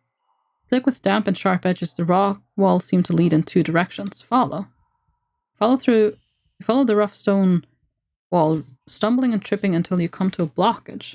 Feel the stones. Go away across the stones, hoping to find a chink or a hole, but there's nothing. The sound of something groaning echoes down the tunnel length. The other way. You trace the wall the other way. The passageway curves and bends. Going is difficult with lots of near dead ends. Then finally, a chink of daylight appears. It's like water after a long thirst. You've found the tunnel mouth. Leave the tunnel. You hurry gratefully out of the tunnel into the soft, damp air. Where are you now? Well, that didn't really go all that well, but... oh, fine enough. We didn't die, so there's a good thing. Oh gosh, so worrying when not dying is the hell of something going well. You emerge blinking from the underground tunnel to find yourself on the edge of a vast, deep marsh. From the position of the sun, you can see you're on the other side of Badubak Ridge. There's only one way forwards, into the mud. Ah, yes. Lovely. The ground underfoot turns to slop until you are sinking a few fingers deep with every step. A thick smell of rot and decay fills the air. Look around. The marsh is endless, bleak and grey, filling the valley between the ridge and horns of Ilklala, like slop filling a prisoner's bowl. Long grasses waft and shiver in the chill breeze. Things move in the water below. From somewhere close at hand, you hear a crashing noise and a cry, but you can see nothing.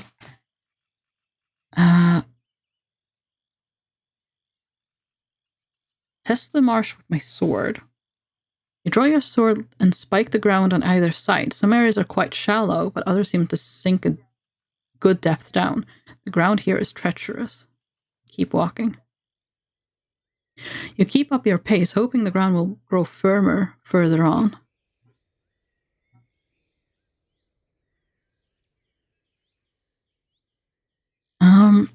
Okay, hang on. Am I...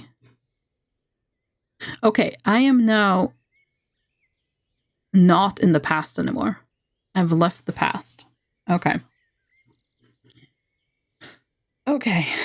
That is interesting. There is a house over here. Presumably, I'd be able to go around this way to get to that tower.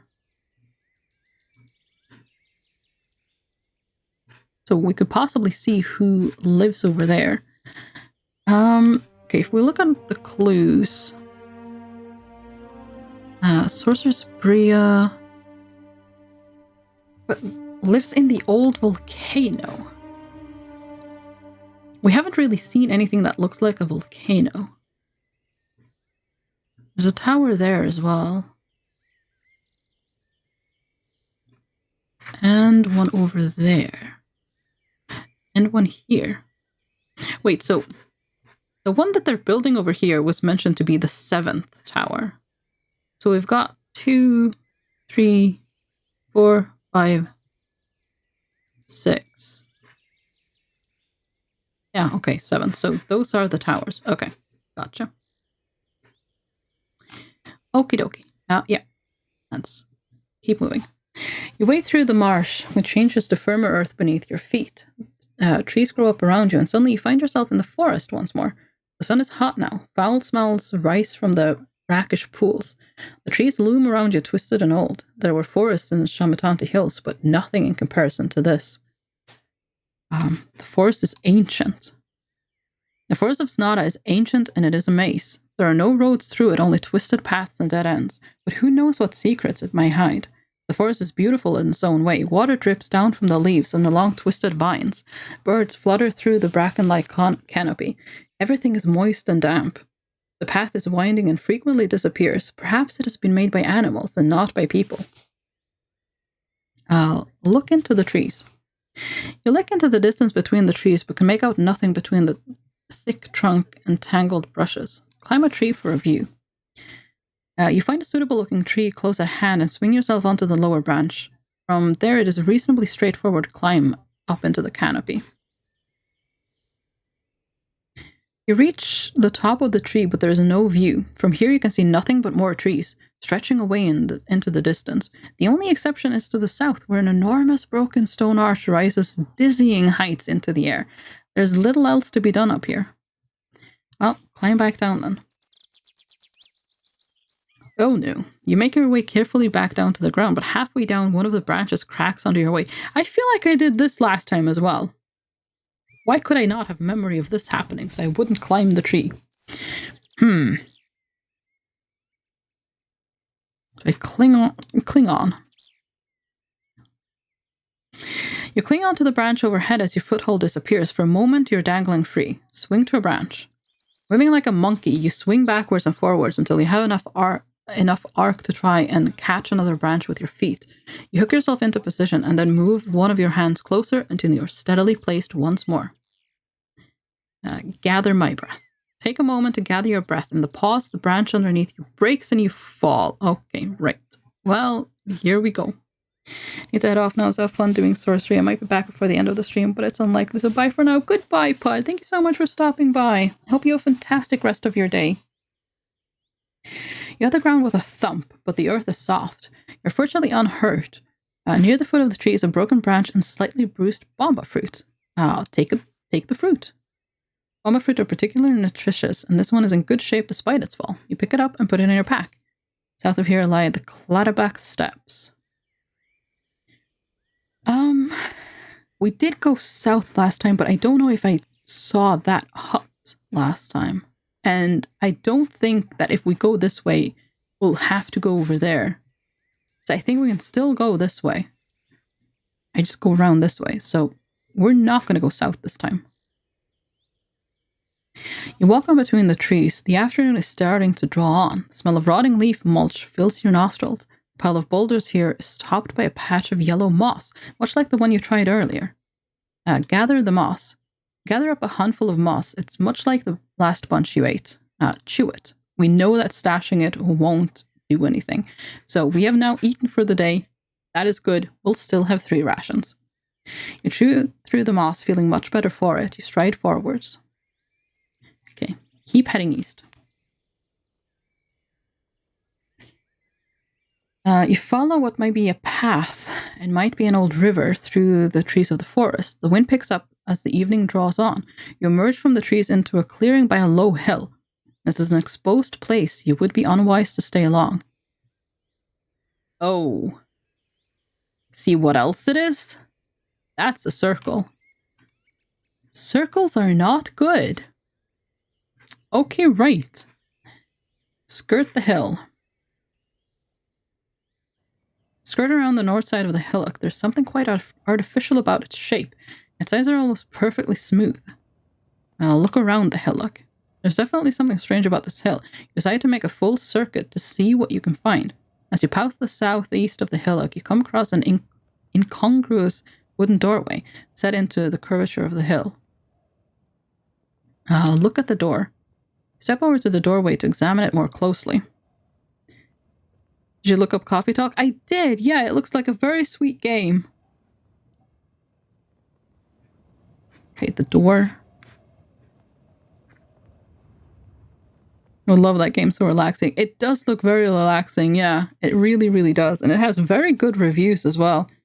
Like, seems like a really lovely game.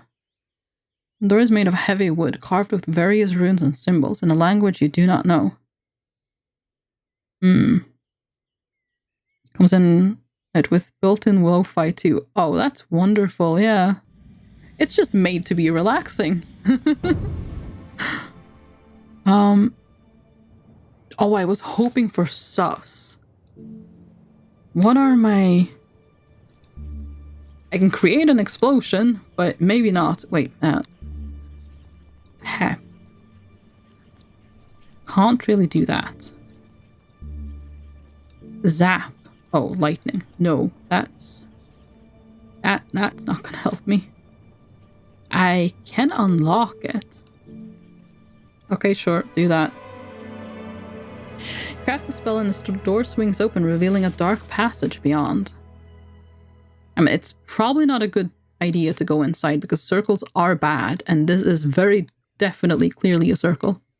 One could say it slaps. I imagine one could. The door opens through a short, dark hallway, descends into the hill. Is this a tomb? Begin to see a glowing light ahead and hear a voice muttering low, angry curses. Draw my weapon. Your hand reaches down to pull out your weapon, but as you touch it, a jolt passes up your arm, causing you to pull quickly away. Okay, leave it be. Clearly something magical is preventing you from drawing your blade. Take a deep breath. We'll have to survive on your wits alone. A little sunshine bolts through the doorway. There's still time to turn back. But I'm curious. You keep moving forwards and the passage quickly opens up. You enter a small room lit by a single candle. Oh no. On a wooden table, seated at the table, is a spindly creature whose attention is focused on a glass spore set on a plinth. You watch as the creature stares into the orb, which whirls with colors and shapes. It mumbles something quietly. I have no choice but to announce myself. I do not like this at all. Oh gosh, I've made such a huge mistake. You open your mouth to announce yourself, but the silence is broken by a squeaky voice. Yes, all right. Don't stammer like a half-orc. I'm busy. Sit down. Thin finger gestures towards the chair in the corner. Can I suss? That is, can I sense danger? No, I can't. And I let the boy have my skull caps. I can't read minds either. Okay, well, okay, sit. You sit down as instructed. After a few minutes, the creature leans back from her orb and looks up at you. So, a visitor. A human, too. Greetings. Greetings to you, indeed. As the light from the glass orb fades a little, you see the speaker is a woman, some kind of elf, though she appears somewhat disfigured. What is your name? Fenestra. Now human. As my time is more precious than yours, I will soon lose my patience with you. What in Gred's name are you doing in this miserable forest? I'm looking for 7 serpents. You declare, do you know of them? She stiffens. I do indeed, she says. Her tone is wary. What, pray, is your interest? They seem most dangerous. You reply cautiously. They are, and yet you seek them out. She considers that a moment. You must be adventurer, but no matter. Gred knows the serpents are no friends of mine. Her voice shakes as she speaks. You have reason to hate them, I think. You observe, catching the sadness in her tone. The water serpent killed my father, she declares coldly. And this I shall never forgive. I'm sorry for your loss. She nods. Thank you. A single tear forms in the corner of her eye. My father did not know the weakness of the water serpent, so he could not survive its attack. I will destroy the serpent for you. A champion, she laughs. Well, I've never had a champion before. I'm touched. Oil, it is so stupid. Had my father been a cook, he most likely would have survived. Her eyes flick back down to the orb. And is that all? She asks.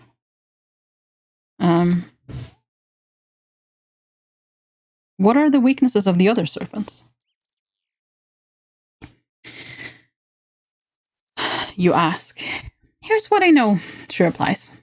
The Serpent of Time cannot be defeated. And one more thing. Fenestra glances at the glass orb on her table and then back at you. She appears to be deciding whether or not to trust you. Finally, she says, the Sun Serpent cannot tolerate water. I hope this will prove of use to you. The orb on her table swirls with color ever more violently. Fenestra sits up sharply. You must go, she declares. I have work that must be attended to. Can you tell me of counterspells? You ask. Fenestra smiles almost casually. She tosses a handful of sand at your feet. She regards you for a moment. Gather the sand? Of course.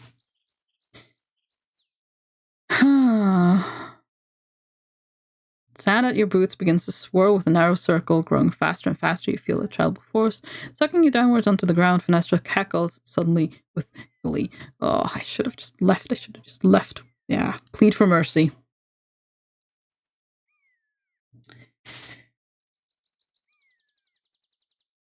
Please, you beg.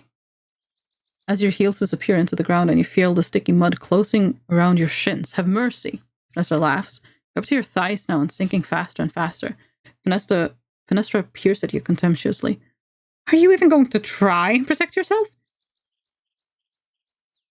She is teaching me a counterspell, isn't she? She's teaching me that I can counter this. I just need to figure out the spell and hopefully be able to do it. I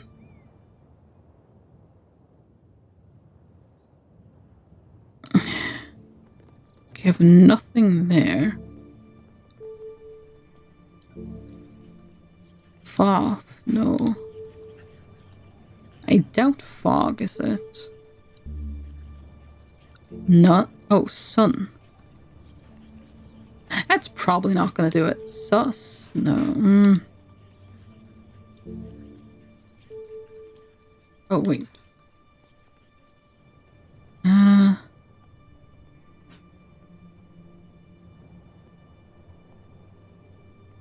Which one would it be? I mean, there's surely some kind of a logic to it. So, to counter fire, you use dock, which is healing. So to counter, because this is mud, surely.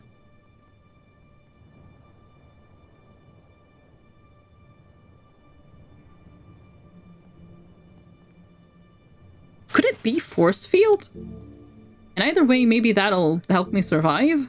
You know what? Foff. I'm trying Foff.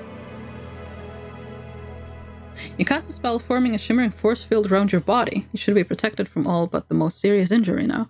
The shell is quickly filled with sand grains, disconnected from the gathering whirlpool. The two spells are tearing at each other, and after a moment, they both fizzle out. She nods, pleased. Very good, she declares.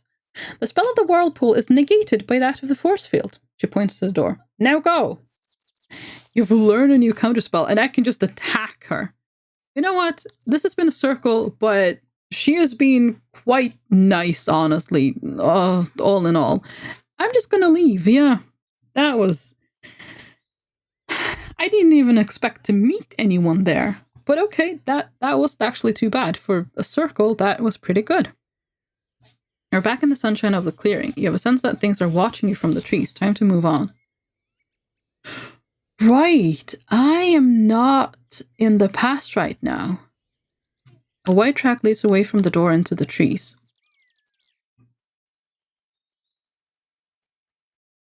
I'm not in the past. I'd kind of forgotten. Things rustle in the branches all around. With a pop, your force field shimmers out of existence. The sun is all but gone. It'll be dark soon. The path passes by a heavy thicket of tangled branches. Investigate. The dense bushes curl up around themselves in a tangle. Peering between the branches, you can make something covered over. Oh, hew the branches with the axe. You hew the branches away with the axe in swift, daisy strokes. The foliage falls away to reveal first a glassless window, then the top corner of a door. Seems the branches are growing in front of and out of an ancient hut. You cut free the door. You keep cutting until you've uncovered the door enough that you might be able to pull it open. Look through the window. Before going inside, you think to peer in through the window. You can make out little through the thick foliage that continues inside, but it seems the hut is otherwise empty, and for a moment something seems to move, but looking again you see nothing. Open the door. You heave on the door, hauling it open. Ancient dust spills out into the forest air, and a million crawling things scuttle from the holes in the ancient wood. Smell the air. Oh, thank you for the lure, Kubu. Hope you're having a great day. The air from inside the hut is old and stale, but does not stink of death, decay, or animals. You look about for where to go. Enter the hut. You push your way inside the ancient overgrown hut. There are patches of yellow moss you saw before growing on the back of the hut. Pull up a handful of the moss. Gather a handful of moss. Chew it. You munch on the moss and feel much better. Cast a spell. It's getting dark, right? So I probably need to cast Sun.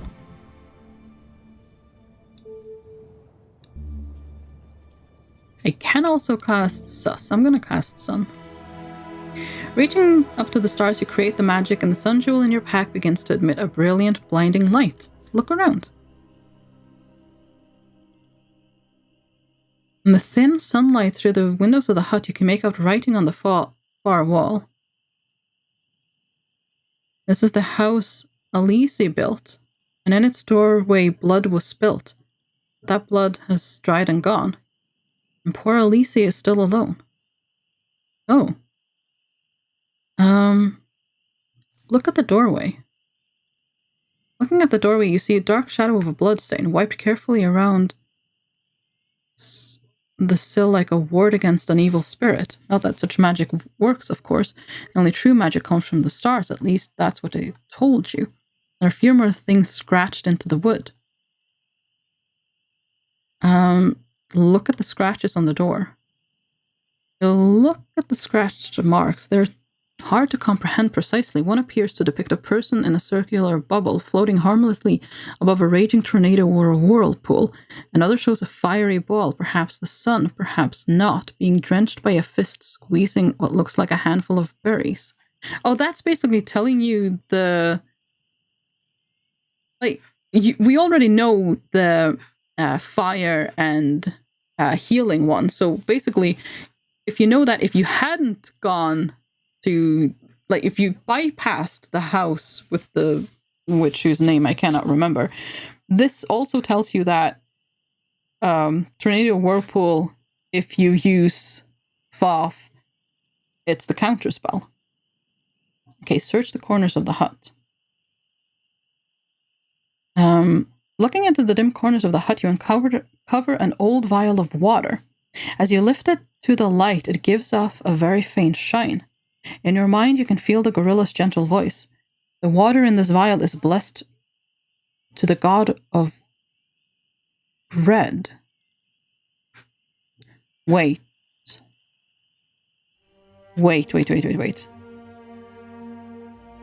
No, Throg. They do not eat from the larder of Throg, so Gred... Well, I've got nothing on Gred, so... it should be fine to take that. Nothing can defeat the Serpent of Time. And yet we have to defeat it somehow. Oh, but was it the Sun Serpent that... yeah.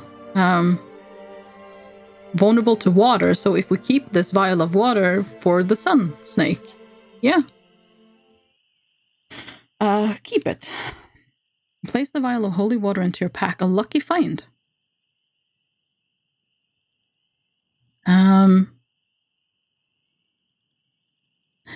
going to go back outside because if I sleep now, I would assume that the fire snake will attack again. And we want that to happen because now we can defeat the fire snake. Well, the fire serpent. Path winds tortuously through the forest. The light from your sun jewel pulses twice and fades. Night falls, you need to rest. You pause suddenly. A heavy dark shadow lies across the path. A rock, perhaps, or a gap in the ground, or a tail. Go around it. You move off between the trees, avoiding the shadowy shape, whatever it might be. That's probably a good idea. Think? I don't know. You walk between the trees. The forest path curves past the shore of a deep, flat pool. Fill the gourd with water. I guess that's possibly another way we could fight the sun snake then. Sun serpent. Look into the water. You peer down into the black water. It reflects the stars above and the sickle-like moon in your own haggard face. Look across the water. The water extends to the southeast towards a looming stone structure. It is not quite a lake, but large for a pool, and who knows how deep it is. On the far side, you see another stone tower. Rest here. You find a spot just inside the tree line to curl up with your pack. Laying your pack down by the roots of a tree, you try to rest despite the strange noises that float across the landscape. Close my eyes. You stretch out and rest. You seem guarded here and you do not dream. Oh, we were not attacked. Ooh, I really hope the fire snake will attack again. That was not good. Gained 1 provision. Reached the forest of Snada. Entered the Visklami marsh. Found 3 new clues. You wake to the sound of creatures drinking at the water's edge, but as you stir, they hurry back into the trees. Time to be moving on. I really hope he will attack again at some point. I sincerely hope so. But we are going to end it there for today. Let's see who we can do a little raid to. Been lucky enough not to crash, so I'm not going to I'm not going to yeah, push my luck, I guess. Oh no, the crying emote. No. Let's see. Let's do a little raid. Let's raid Costa. It's been a while. But thank you guys so much for stopping by. I hope you enjoyed the stream. It is a shame that this stream was very much kind of like a bit of a repeat of the last time we streamed this, because my save file was not here and we had to redo some stuff. But I do think that kind of worked in our favor, because we got a lot more clues, even though there was a lot of confusion at the start. We did somehow end up with a lot more clues and stuff than last time, so it's probably not such a bad thing. So, yeah. But thank you guys so much. I hope you enjoyed the stream. I hope, let's see, I'll be back again tomorrow. Not sure what we'll be doing, because D&D will be, D&D will be postponed this week.